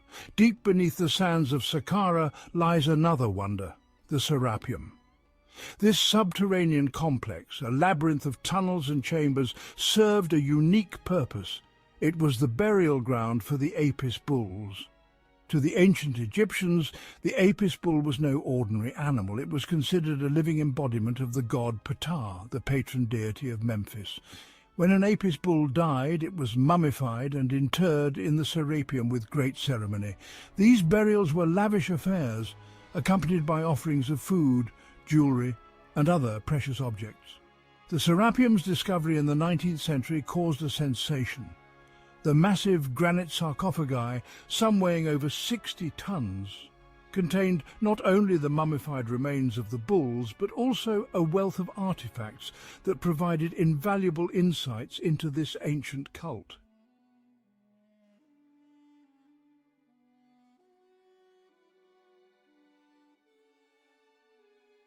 Saqqara's significance extends far beyond the Old Kingdom.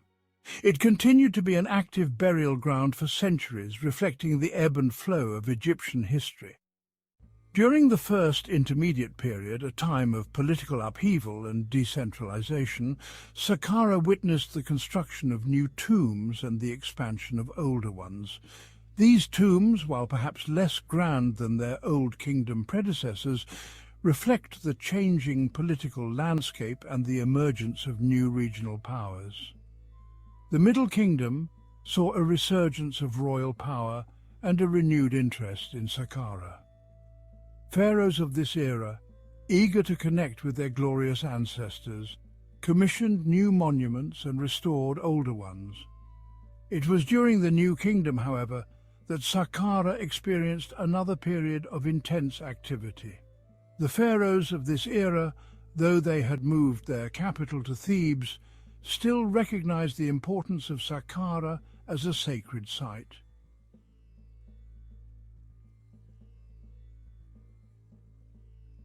While the pyramids and the Serapeum may be the most famous attractions at Saqqara, the site is also home to hundreds of tombs belonging to high-ranking officials, priests, and other members of the elite. These tombs, often elaborately decorated with scenes from daily life, offer a fascinating glimpse into the lives of the people who lived and worked in ancient Memphis. The walls of these tombs are covered in vibrant paintings and intricate carvings, depicting everything from hunting and fishing expeditions to religious rituals and funerary banquets. These scenes are not merely decorative. They served a symbolic purpose, providing the deceased with provisions and entertainment in the afterlife. They also offer us a window into the beliefs, values, and daily activities of the ancient Egyptians. Saqqara, despite centuries of exploration, continues to surprise and amaze archaeologists. In recent years, a series of remarkable discoveries has captivated the world and underscored the site's enduring importance. In 2020, for example, Archaeologists unearthed a vast cache of over 100 beautifully painted wooden coffins, many still sealed after more than 2,500 years.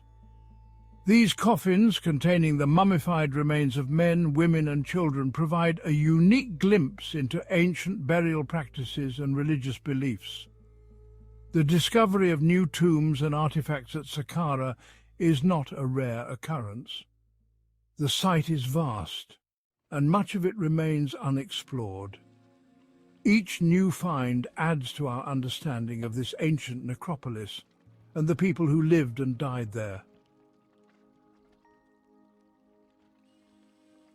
Saqqara, an open-air museum. Today, Saqqara is a UNESCO World Heritage Site and one of Egypt's most popular tourist destinations, but it is more than just a collection of ancient monuments. It is a living museum, a place where the past is still very much present. As you wander through the site, you can almost hear the echoes of the pharaohs and imagine the rituals that once took place here. Saqqara's open-air setting enhances its allure, allowing visitors to experience the site in its natural environment. The vastness of the necropolis, the silence of the desert, and the sheer age of the monuments create an atmosphere that is both awe-inspiring and humbling. Whether you are an archaeologist, a history enthusiast, or simply someone with a thirst for adventure, Saqqara is a destination that is sure to leave a lasting impression. Saqqara, with its timeless pyramids, its subterranean secrets and its vibrant tomb paintings, stands as a testament to the ingenuity, artistry and enduring legacy of ancient Egypt. It is a place where the past is not dead and buried, but very much alive, waiting to be discovered and understood. So the next time you find yourself in Egypt, make sure to visit Saqqara. Walk among the pyramids, explore the tombs, and let the spirit of this ancient necropolis transport you back in time.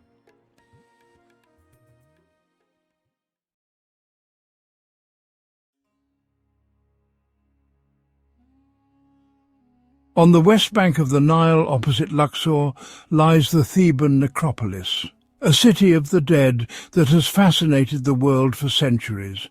Here, pharaohs of Egypt's new kingdom chose their final resting places, with monumental tombs and temples rising from the desert. Among these, one complex stands out for its preservation and dramatic history, Medinet Habu.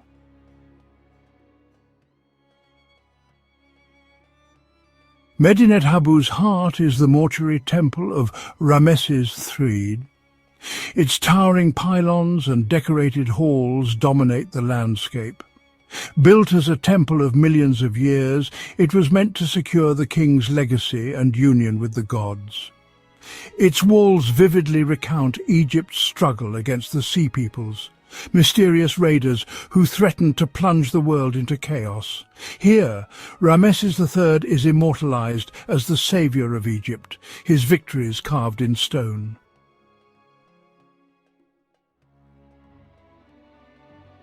The mortuary temple of Ramesses III is the last monumental temple of the new kingdom, a final statement of Egypt's power and artistry. Modelled after the Ramesseum, it was both a reassurance to his people and a warning to his enemies. By echoing his predecessor Ramesses the Great, Ramesses III claimed his place in a legacy of greatness. The temple stands as a bridge to Egypt's glorious past during a time of crisis.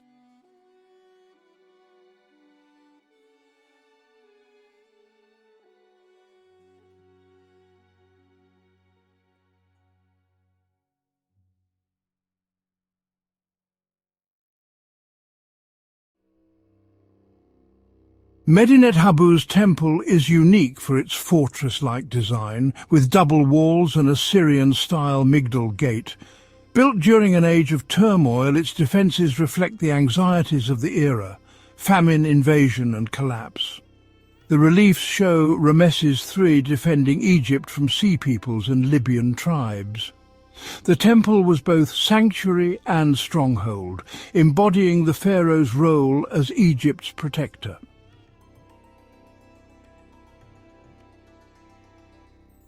The temple's walls are a vast historical record, over 7,000 square meters of reliefs. They chronicle not just battles, but ceremonies and daily life, making Medinet Habu a treasure trove for Egyptologists. The Sea People's Wars are depicted in detail, showing the chaos and heroism of Egypt's defense. Without these carvings, much of this pivotal history would be lost.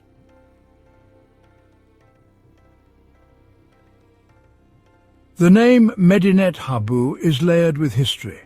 Arabic for City of Habu, possibly linked to a Coptic saint or the deified architect Amenhotep, son of Hapu. His cult's influence may have given the site its enduring name. Ironically, the temple of a warrior king may bear the name of a wise scribe and builder. Medinet Habu's identity reflects centuries of adaptation and memory.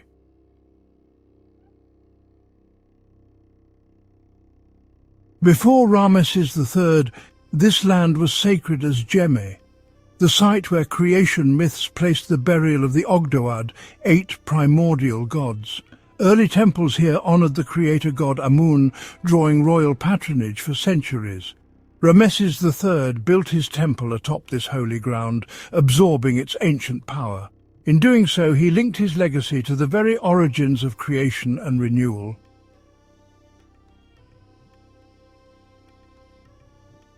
For centuries, Medinet Habu was buried and forgotten, until Napoleon's expedition brought it to light. Artist Vivant Denon was among the first Europeans to document its grandeur, sketching its ruins and reliefs. His work revealed the temple's scale and artistry to Europe, sparking new fascination with ancient Egypt. Denon's illustrations became the world's first glimpse of this lost masterpiece.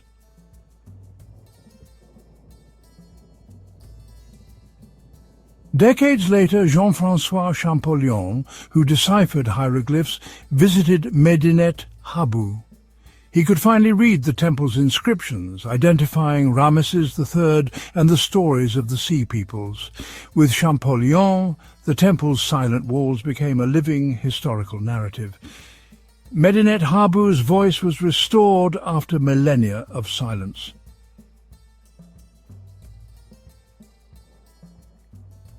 The approach to the temple is pure pharaonic propaganda. Colossal pylons show Ramesses III smiting his enemies. Inside, the first court features Osiride statues of the king, symbolizing his divine and eternal role. The royal palace connects directly to the temple, merging the king's earthly and divine identities. From the window of appearances, the pharaoh addressed his people, blending power and piety. Medinet Habu remains a testament to the enduring might and mystery of ancient Egypt.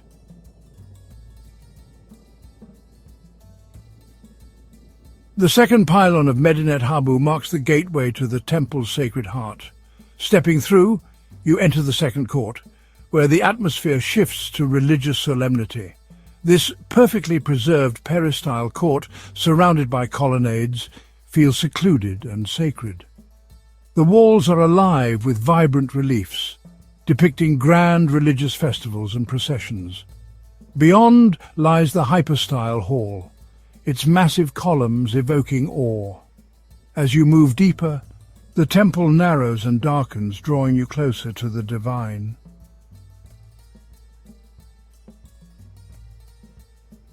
Medinet Habu's walls are more than architecture. They're a vivid chronicle of history. The northern wall's dramatic reliefs show Ramesses III's epic battle against the Sea Peoples. These scenes are breathtaking in detail and scope. We see Egyptian soldiers, fierce battles, and the only large-scale sea battle from the New Kingdom. Artists carefully depicted the Sea Peoples like the feathered Peliset and horned Sheridan. Without these reliefs, our knowledge of this pivotal moment would be almost lost.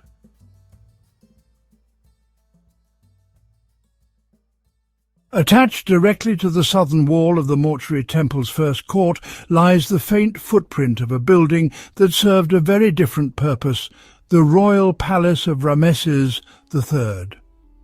While only the low stone foundations remain today, they map out a complex that was once a vibrant centre of courtly life.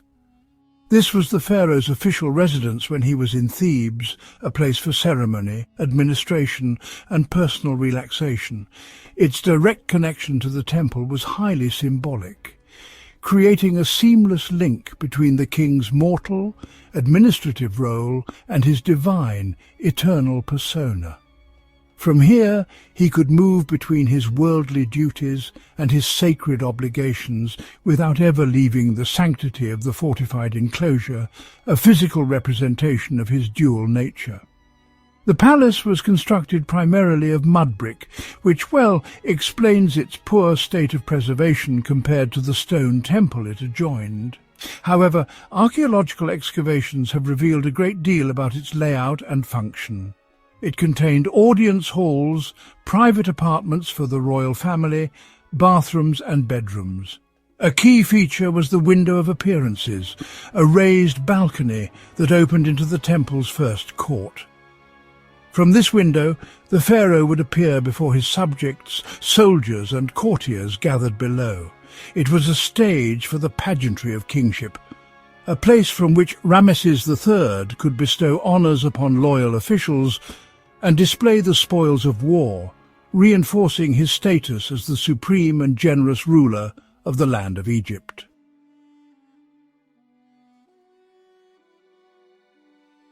Just outside the eastern high gate of the main enclosure lie a series of small, beautifully decorated chapels that add another important historical layer to the site. These are the Sait chapels, which served as the tombs for the gods' wives of Amun from the 25th and 26th dynasties, a period centuries after Ramesses III. These powerful women were high priestesses of the Amun cult who held immense religious and political authority in Thebes. Figures like Amenhotep I, Shepenwepet II, and Nitocris I chose to be buried here to be close to the sacred ground of Djemeh and the primeval gods, continuing the site's tradition as a place of immense spiritual gravity and prestige for Egypt's elite. These tomb chapels are exquisite examples of the art and architecture of the late period, which often looked back to older styles for inspiration. They are like miniature temples, complete with their own courtyards, offering halls and burial chambers. The quality of the relief carving is exceptionally fine, showcasing a delicate and precise style that stands in contrast to the bolder work of Ramesses III's era. The survival of these chapels demonstrates that Medinet Habu remained a focal point for worship and elite burial long after the New Kingdom had ended. It was a place whose sanctity and importance endured through the changing fortunes of dynasties, continually attracting the powerful and pious to its hallowed ground.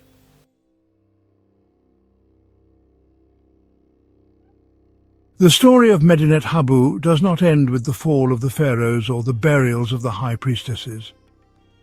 As the ancient Egyptian religion waned, a new faith began to spread across the Nile Valley Christianity. During the Coptic period, from roughly the 4th to the 7th centuries AD, the massive fortified enclosure of Ramesses III's temple offered a perfect sanctuary. Its high walls provided security in an often unstable world, and its expansive courts and halls offered ready-made spaces for a new community to inhabit. The site, once known as Djemeh, became a thriving Coptic town, one of the most significant Christian centres in the Theban region. The ancient temple was given a new lease on life, its purpose radically transformed. This later settlement left a profound mark on the monument. The residents built their mud brick houses and workshops directly within the temple's courtyards, their simple dwellings leaning against the colossal hieroglyph-covered walls. Soot from their cooking fires blackened the ceilings of ancient halls, and doorways were cut into sacred chapels. Most dramatically, the great second court, the Court of the Feasts, was converted into a large Christian basilica. Columns were rearranged and an altar was erected.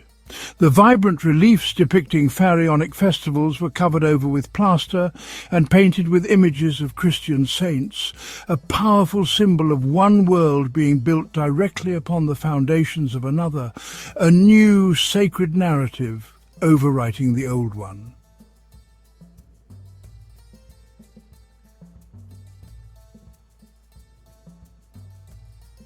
Medinet Habu is far more than a collection of ancient ruins. It is a living chronicle of human history, where echoes of empires and faiths converge. Its story begins on a sacred mound, finds power in the ambition of Rameses III, and endures through centuries of change. The mortuary temple stands as a defiant roar from the New Kingdom, its walls preserving the dramatic saga of the Sea Peoples and the Pharaoh's legacy. Here we walk the same processional paths as the ancients, surrounded by stories carved in stone. Medinet Habu's layers, from pharaohs to Coptic Christians, reveal a place never abandoned, always repurposed. Its legacy is survival of a kingdom, a king's name, and a sacred ground that endures as a silent witness to the rise and fall of civilizations. Today, Medinet Habu inspires as a timeless monument to the resilience of the human spirit, a story written in stone for the world to read.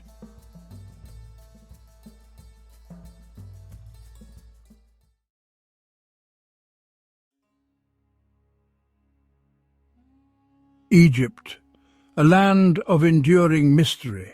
The great river Nile carves its path. It has been the lifeblood of this nation. For millennia, civilizations have flourished here. On the Nile's west bank, near Luxor, ancient Thebes once stood in majesty. This was the traditional domain of the departed, a sacred landscape for tombs and temples. Here, nestled within a sun-scorched bay, lies the site known as Deir el-Bahri. Dramatic limestone cliffs rise sheer and stark. They form a natural, imposing amphitheatre. The desert sun beats down with fierce intensity, creating a scene of desolate beauty. This was a place chosen for sacred monuments, a location that speaks of power and eternity. Within this breathtaking natural theatre stands a structure. It is the mortuary temple of Queen Hatshepsut. Its pale colonnades gleam against the golden rock, a striking contrast of human artistry and nature. The ancient Egyptians called it Djeser Djeseru. This name translates to Holy of Holies, or perhaps the Sublime of the Sublimes. Its visual impact remains undiminished by time. Even now, thousands of years later, visitors are struck by its profound grandeur. A palpable sense of awe fills the air. The temple seems to transcend mere stone. It is a bridge to a distant, powerful past, a testament to ambition and faith. It stands as a silent, majestic guardian, guarding the secrets of a long-lost era.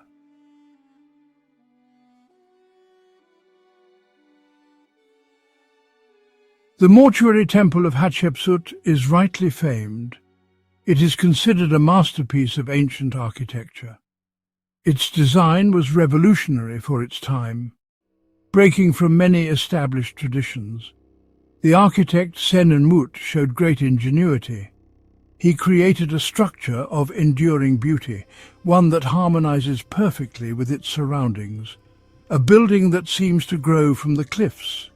The temple is arranged on 3 ascending terraces. These broad courts are linked by central ramps. Graceful colonnades line the facades of each level, creating elegant patterns of light and shade.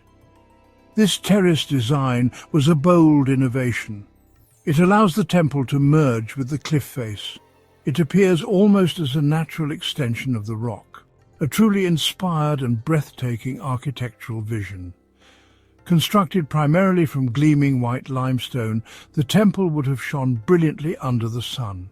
Its construction was a monumental undertaking, requiring vast resources and skilled labor. Thousands of artisans, sculptors, and workers toiled to carve the intricate reliefs and towering statues.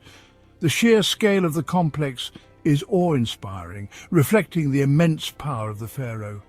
Today, Hatshepsut's temple continues to captivate. It offers invaluable insights into ancient Egypt, into their sophisticated beliefs about the afterlife, their extraordinary architectural and artistic skills, and into the reign of a powerful female ruler. It stands as a vital historical document, its message carved enduringly into stone, a legacy that has weathered the sands of time.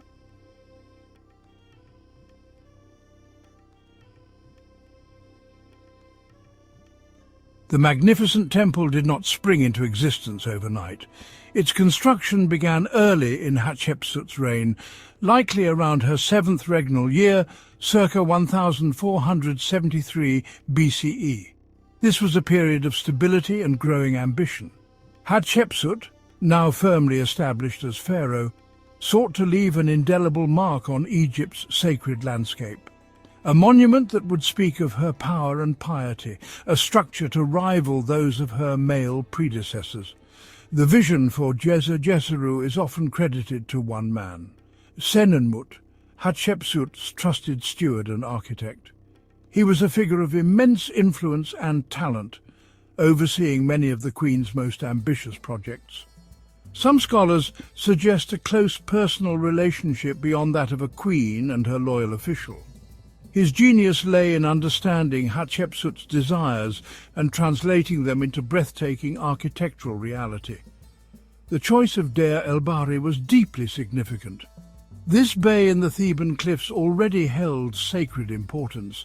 It was adjacent to the mortuary temple of Amenhotep II, a revered pharaoh from the Middle Kingdom. Hatshepsut consciously linked herself to this great unifier. The site was also considered sacred to the goddess Hathor, a powerful deity associated with love, beauty, and the afterlife. This location provided a dramatic, almost theatrical backdrop. The scale of the undertaking was truly monumental. It was to be a temple unlike any seen before in Egypt. Vast resources were marshalled for its creation. Labor, materials, and artistic skill were all required. Hatshepsut was not merely building a temple. She was crafting a powerful statement of her divine right. Her legitimacy as pharaoh would be carved into its very stones, a legacy intended to endure for all eternity.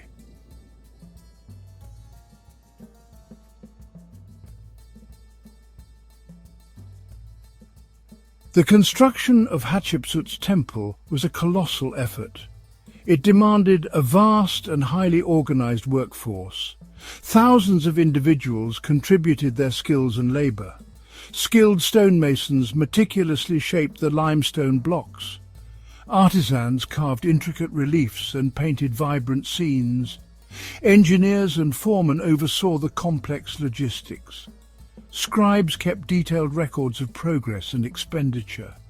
It was a city of workers, dedicated to a singular vision. The primary material was fine white limestone, quarried from Tura on the opposite bank of the Nile. This stone gave the temple its dazzling appearance, gleaming brightly under the powerful Egyptian sun. Red granite was imported from Aswan for doorways and statues. Sandstone was also used for certain structural elements. Transporting these massive blocks was an immense challenge, requiring ramps, rollers, and sheer human effort. The precise duration of the temple's construction remains debated. Most Egyptologists estimate it took around 15 years, a significant portion of Hatshepsut's 22-year reign. Work likely progressed in phases, terrace by terrace, starting with the lower levels and gradually ascending. Each ramp and colonnade meticulously aligned. The vast courts slowly taking shape against the cliffs, a testament to careful planning and sustained effort. The engineering challenges were considerable for the time. Creating the broad, stable terraces required ingenuity, cutting and fitting the enormous stone blocks precisely, ensuring the structural integrity of the colonnades, the intricate carving of countless reliefs and hieroglyphs, depicting scenes of divine birth, trade expeditions, and religious rites. All this was achieved with tools of copper and stone. a remarkable feat of ancient skill and perseverance.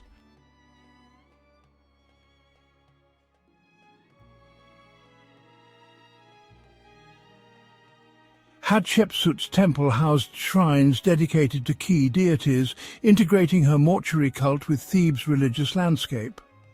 Notable shrines include the Hathor shrine, with columns carved as Hathor's head, and the Anubis shrine. The Amun-Ra sanctuary on the uppermost terrace featured exquisite painted reliefs. These shrines ensured divine favor for Hatshepsut in her afterlife.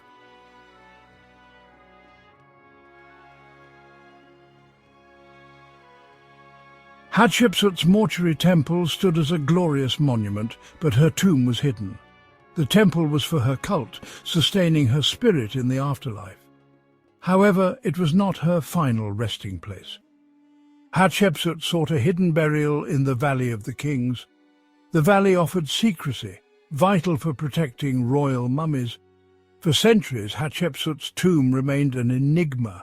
Archaeologists scoured the hills, yet her mummy eluded them. Speculation abounded regarding her ultimate fate and burial. Some wondered if her tomb had been destroyed, while others believed it lay undiscovered. The search for her was a significant missing piece in Egyptian history. Thutmose III attempted to erase Hatshepsut from historical records. Her statues were defaced, her cartouches removed, raising questions about her tomb.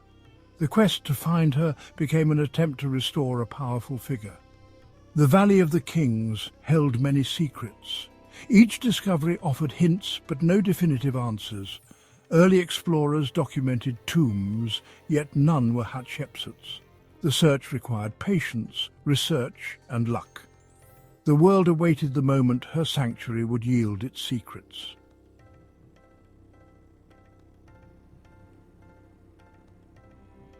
The quest to identify Hatshepsut's mummy was reignited in the early 21st century. Dr. Zahi Hawass spearheaded a new initiative to locate missing royal mummies. Hatshepsut was high on the list of priorities. The team focused on 2 female mummies in KV-60. One was in the Cairo Museum, the other still in KV-60. Could one of these anonymous women be the lost queen? The investigation began with modern technology. The mummy in KV-60 was brought to the Cairo Museum. Both mummies underwent CT scans. The scans revealed crucial details. One mummy, KV-60A, was elderly and missing a molar.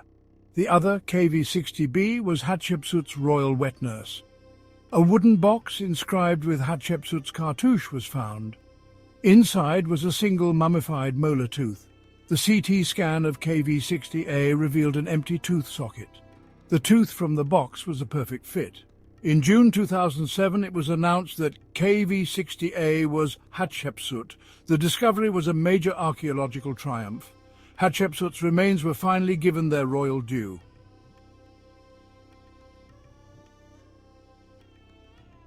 Hatshepsut's temple played a crucial part in Thebes' beautiful festival of the valley, celebrating rebirth and renewal.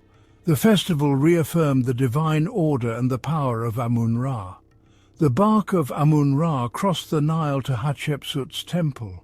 Special rituals honored Amun-Ra and Hatshepsut. The festival transformed the West Bank into a vibrant landscape of divine encounter.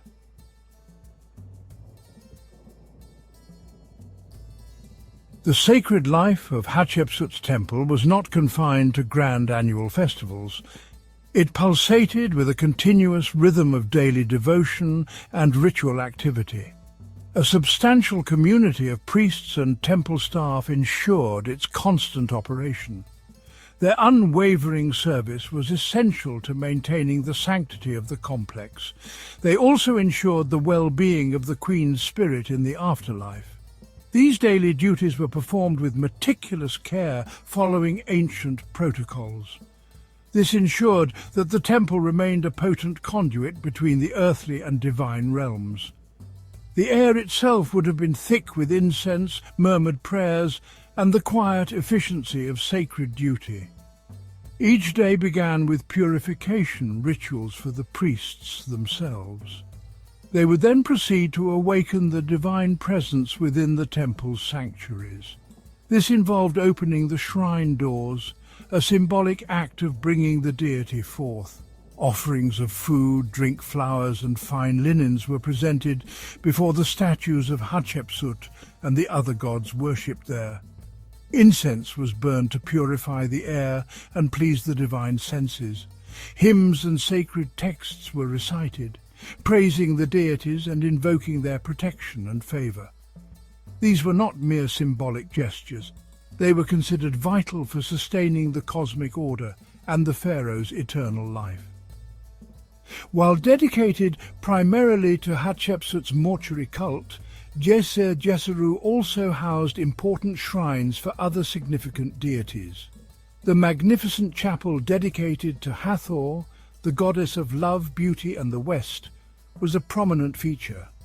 Another shrine honoured Anubis, the jackal-headed god of mummification who guided souls to the underworld. Above all, the uppermost sanctuary was consecrated to Amun-Ra, Hatshepsut's divine father and the king of the gods. The worship of these deities was seamlessly integrated into the temple's daily life. This ensured a harmonious relationship with the entire Egyptian pantheon, further sanctifying Hatshepsut's own divine status and legacy. Therefore, the temple was far more than a static monument to a deceased ruler.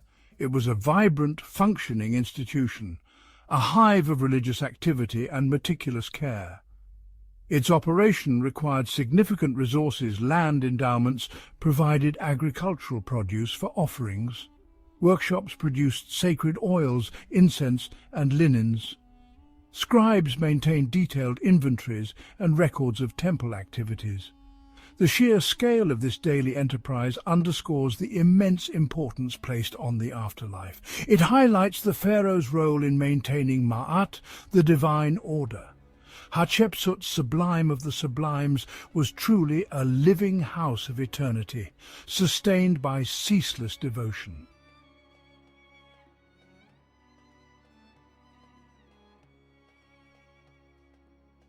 After Hatshepsut's reign, Thutmose III took power. He began erasing her memory from records. Statues were defaced, names removed. Her temple bore the brunt of this campaign. The reasons remain debated by historians, but the impact on her legacy is clear.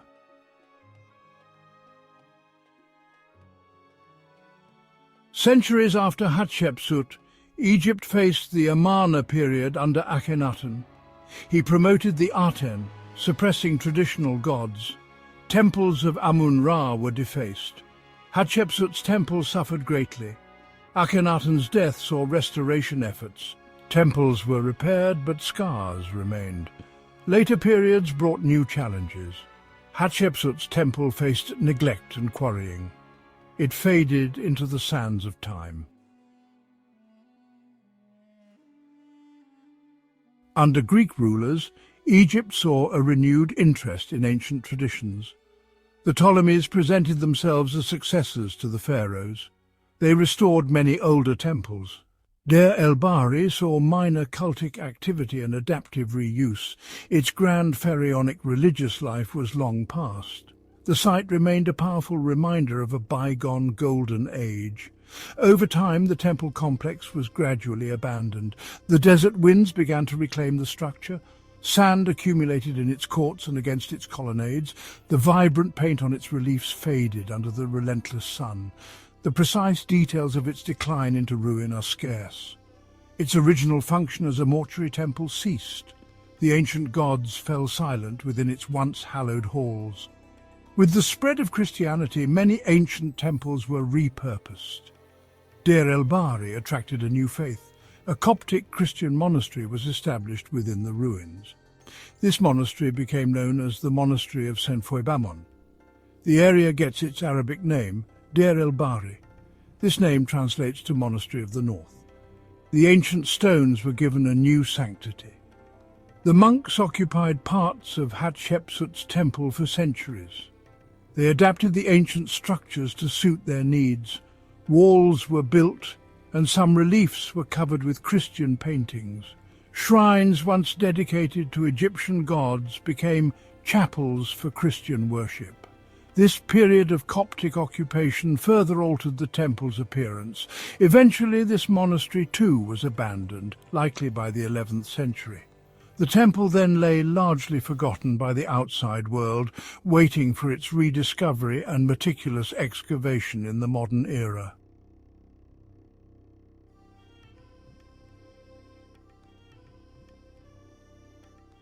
For centuries, Hatshepsut's temple lay hidden, obscured by desert sands and later structures.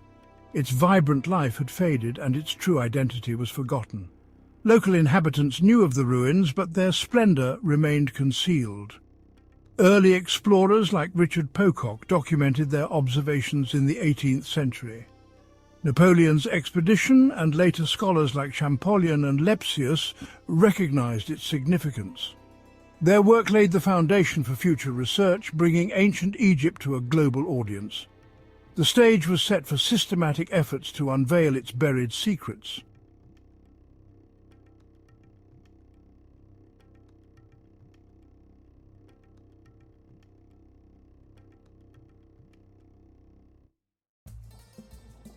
The mid-19th century marked a shift towards systematic archaeological work in Egypt. Auguste Mariette founded the Egyptian Antiquities Service in 1858. His efforts curbed uncontrolled digging and protected sites. Mariette began revealing Hatshepsut's temple at Deir el-Bahri. Later, Edouard Neville led extensive campaigns from 1893 to 1906. His team exposed the temple's terraces and colonnades. Neville's work revealed stunning reliefs and the temple's ground plan. Since 1961, a Polish-Egyptian team has undertaken vital restoration work. Their efforts have preserved the monument and uncovered new information. Hatshepsut's temple continues to inspire awe and provide knowledge.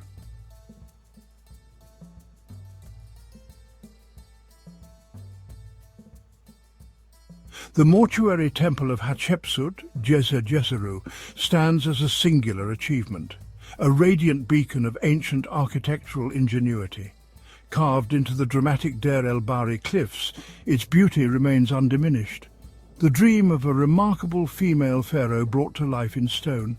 Her ambition and connection to the divine resonate from every colonnade, a monument without precise parallel in Egyptian heritage. The harmonious design attributed to Senenmut speaks of a deep understanding of landscape, a testament to an era of peace, prosperity and artistic expression. Its ascending terraces continue to draw the eye and spirit upwards. The journey of this magnificent temple through time is a compelling narrative. It tells a story of grandeur, faith, turmoil and rebirth.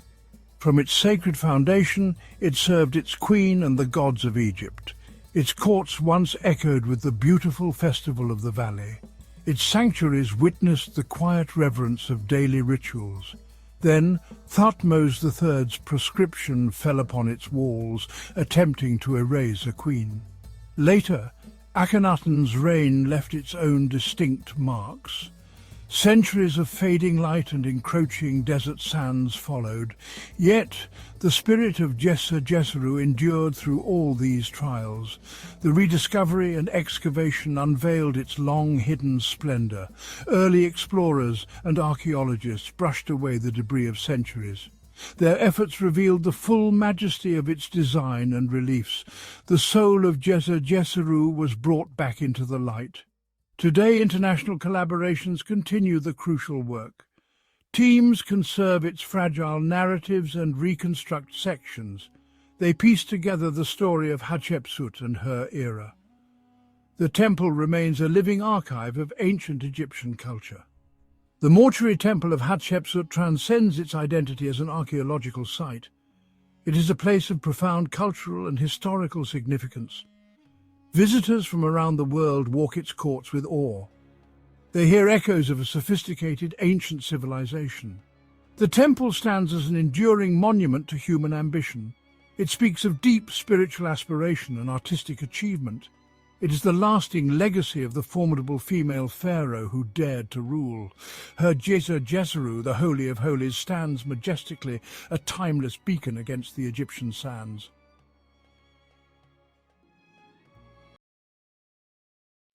Imagine a place where the golden sands of the desert embrace the life-giving waters of the Nile. A place where the echoes of ancient rituals still resonate within towering stone walls. 60 kilometers north of Luxor, rising majestically from the sands, lies the Dendera temple complex. This sprawling site is not just a collection of stones, it's a portal to a world of gods, pharaohs, and the enduring mysteries of ancient Egypt. This sanctuary, primarily dedicated to the goddess Hathor, the embodiment of love, beauty, music and motherhood, is one of Egypt's best-preserved temple sites, a testament to centuries of unwavering devotion and unparalleled architectural mastery. Its remarkably intact state offers a unique glimpse into the religious practices and artistic achievements of the time. The main temple's colossal facade, adorned with intricate carvings and towering columns, dominates the landscape, a powerful statement of divine presence. Its sheer scale and breathtaking beauty are immediately striking, leaving visitors in awe of the ingenuity and artistry of its builders. Dendera's strategic location on the West Bank of the Nile, a region deeply associated with the afterlife and rebirth in ancient Egyptian beliefs, was carefully chosen with profound symbolic intent. Known in antiquity as Unet or Tantere, it served as the capital of Upper Egypt's 6th province, a significant administrative and cultural centre. It was also a vibrant hub of religious activity for millennia, drawing pilgrims and priests alike to participate in elaborate ceremonies and honour the gods. For centuries, the desert sands acted as a protective shroud, preserving Dendera from the ravages of time and the elements.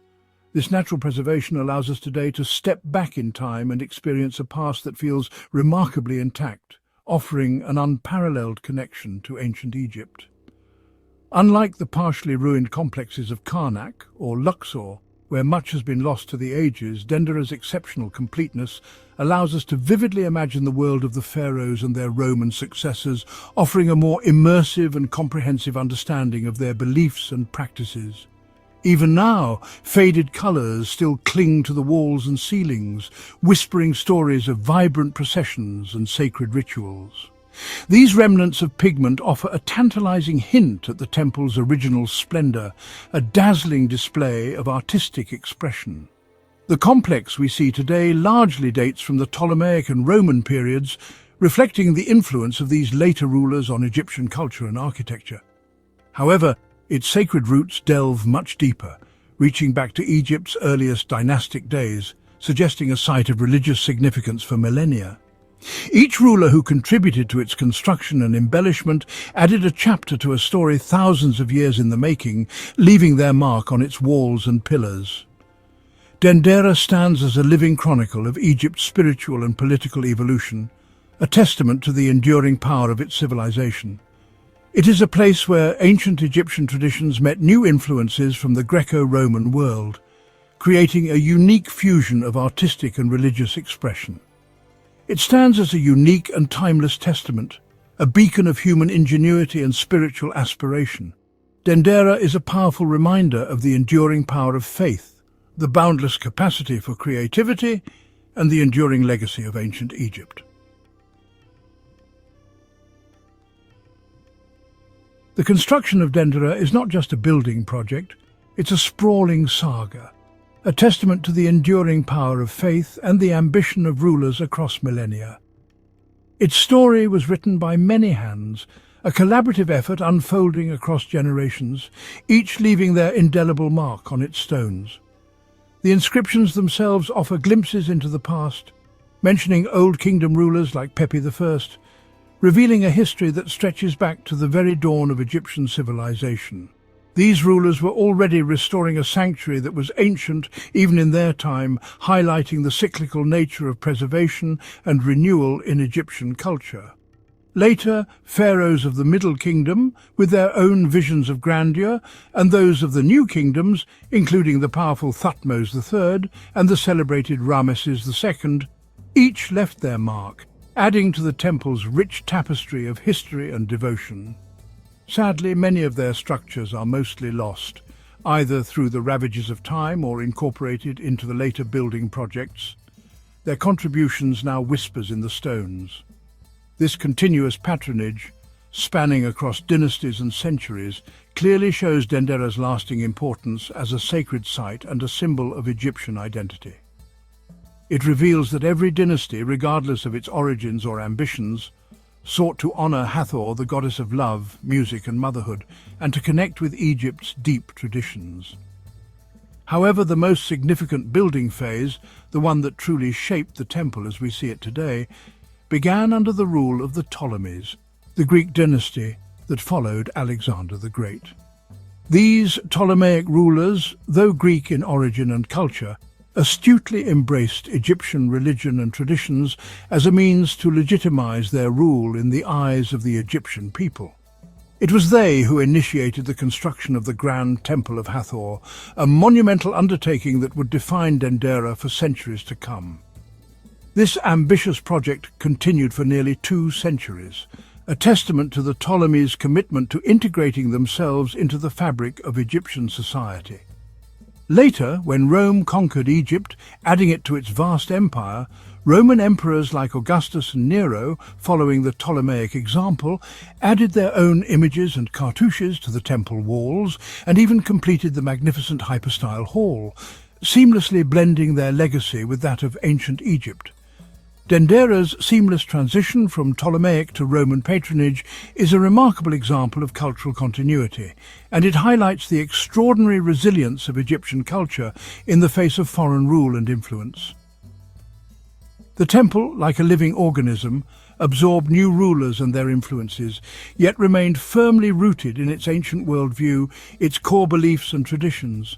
In the end, it stands as a powerful monument to Egypt's unique ability to adapt, endure and inspire awe across the ages, a beacon of cultural strength shining through the sands of time.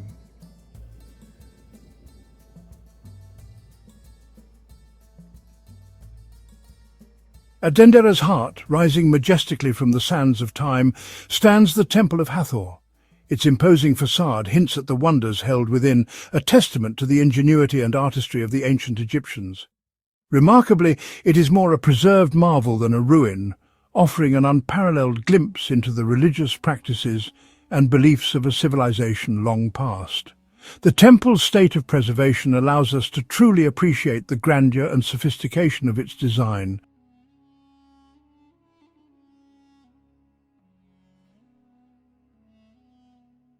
Called the Castle of the Sistrum, a sacred musical instrument, it was believed to be Hathor's earthly home, a tangible bridge between the mortal realm and the heavens above. This temple served as a focal point for worship and connection with the divine. The temple's architecture is deeply cosmic, reflecting the ancient Egyptians' understanding of the universe and their place within it. Every element was carefully considered to create a harmonious and spiritually significant space.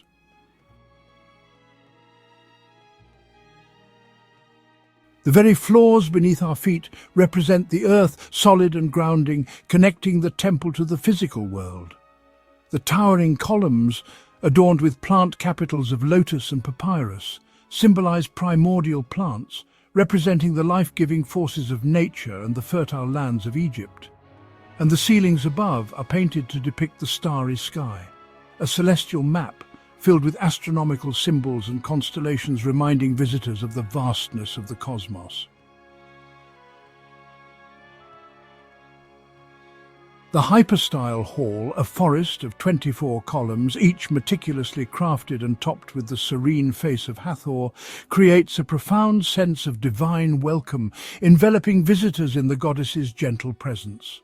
The ceiling here is not just decoration, it's a painted map of the heavens, meticulously detailed with astronomical zodiac constellations, charting the sun's daily and yearly journey across the sky.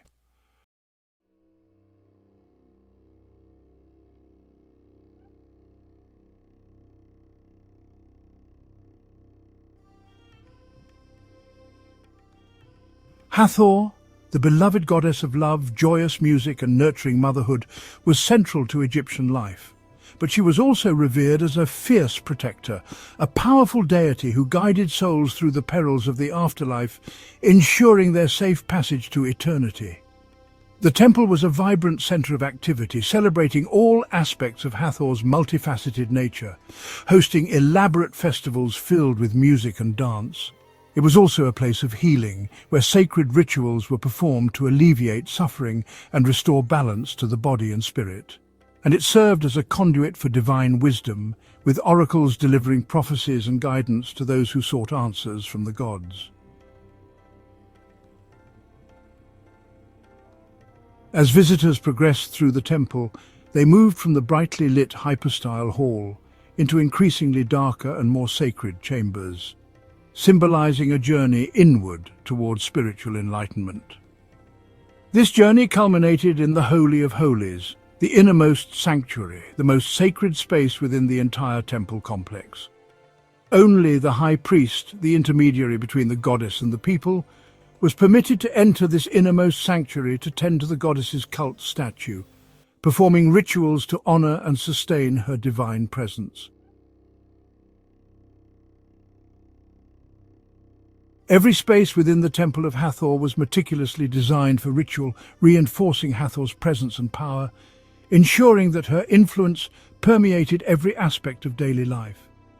Today, the Temple of Hathor remains a living symbol of Egypt's rich spiritual imagination, a testament to the enduring power of belief and the remarkable achievements of ancient civilization.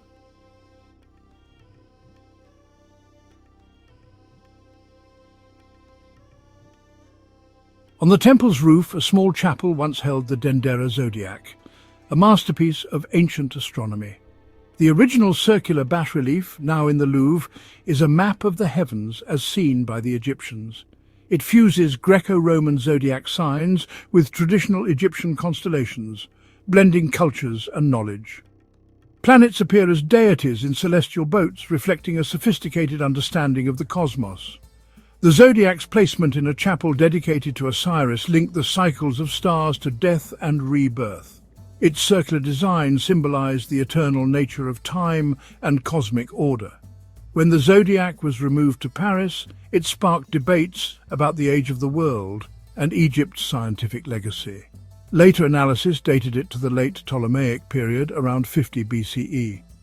The Dendera zodiac remains a unique artifact, revealing the depth of ancient Egyptian astronomy and cross-cultural exchange. It is a testament to the Egyptians' quest to understand their place in the universe.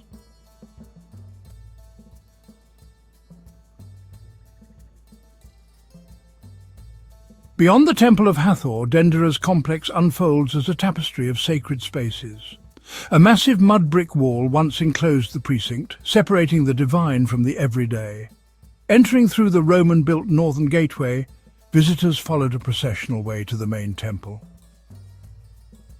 To the right stands the original birthhouse, or Mamisi, of Nectanebo I, dedicated to the divine birth of Horus and the Pharaoh.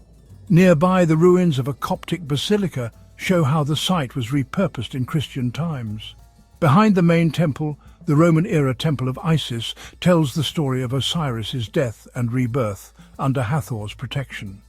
The complex also includes a sacred lake for priestly purification and a sanatorium where pilgrims sought healing dreams from Hathor.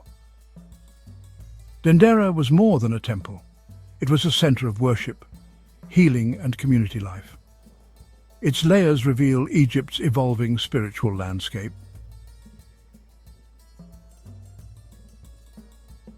Deep in the temple's crypts, mysterious reliefs known as the Dendera Light have fueled debate for decades.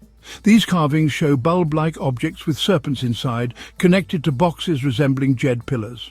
Fringe theories claim these are ancient electrical devices, explaining how Egyptians lit dark interiors without soot.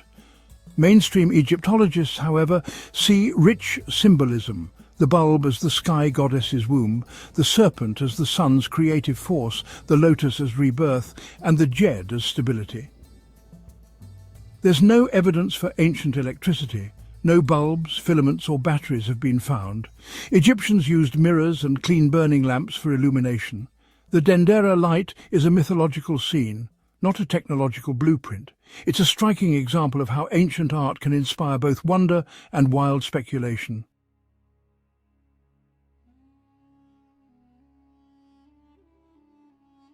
South of the main temple stands the Roman Mamisi, or birth house, one of Dendera's best preserved buildings. Dedicated to the divine birth of Ai, son of Hathor and Horus, the Mamisi was the stage for rituals celebrating both myth and royal legitimacy. Built by Augustus and decorated by Trajan and Hadrian, its reliefs show Roman emperors as Egyptian pharaohs making offerings to the gods. The building blends Egyptian and Greco-Roman styles, reflecting the era's cultural fusion. Vivid reliefs depict Hathor's pregnancy, Ai's birth, and his presentation to the gods. These scenes reinforce the emperor's divine right to rule Egypt. During festivals, Hathor's statue was carried in procession to the Mamisi, symbolizing the reunion of the divine family. The Mamisi was central to Dendera's religious life and remains a window into Roman Egypt's spiritual world. It stands as a symbol of adaptation and enduring tradition.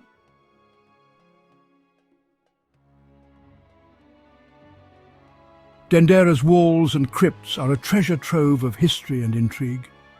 On the rear wall, the only known relief of Cleopatra VII and her son Caesarion shows them presenting offerings, a poignant bid for legitimacy.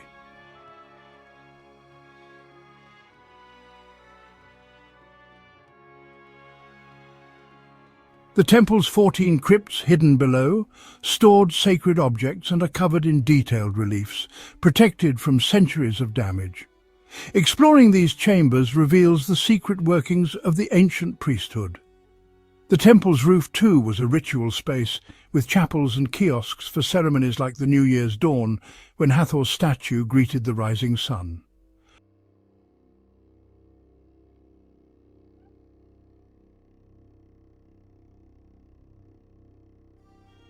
Modern restoration has uncovered the original vibrant colours of the hypostyle hall's astronomical ceiling, transforming our view of the temple's splendour. Each discovery adds new layers to Dendera's story. The temple continues to yield secrets, connecting us to the rituals and lives of its ancient builders. Dendera is not just a relic, it's a living archive of Egypt's past. Its walls still speak, inviting us to listen and learn.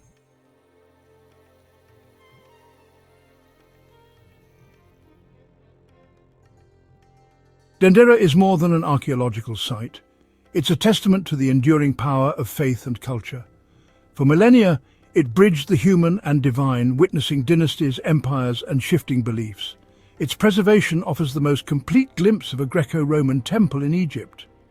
Dendera's reliefs and architecture are a stone textbook, teaching us about gods, astronomy, politics, and daily life. Today, it inspires tourists, scholars, and seekers alike, sparking new questions and interpretations. Debates over the Dendera light and the zodiac show the site's ongoing role in our quest for knowledge. Standing in the hypostyle hall, beneath Hathor's gaze and a ceiling of stars, you feel a timeless connection.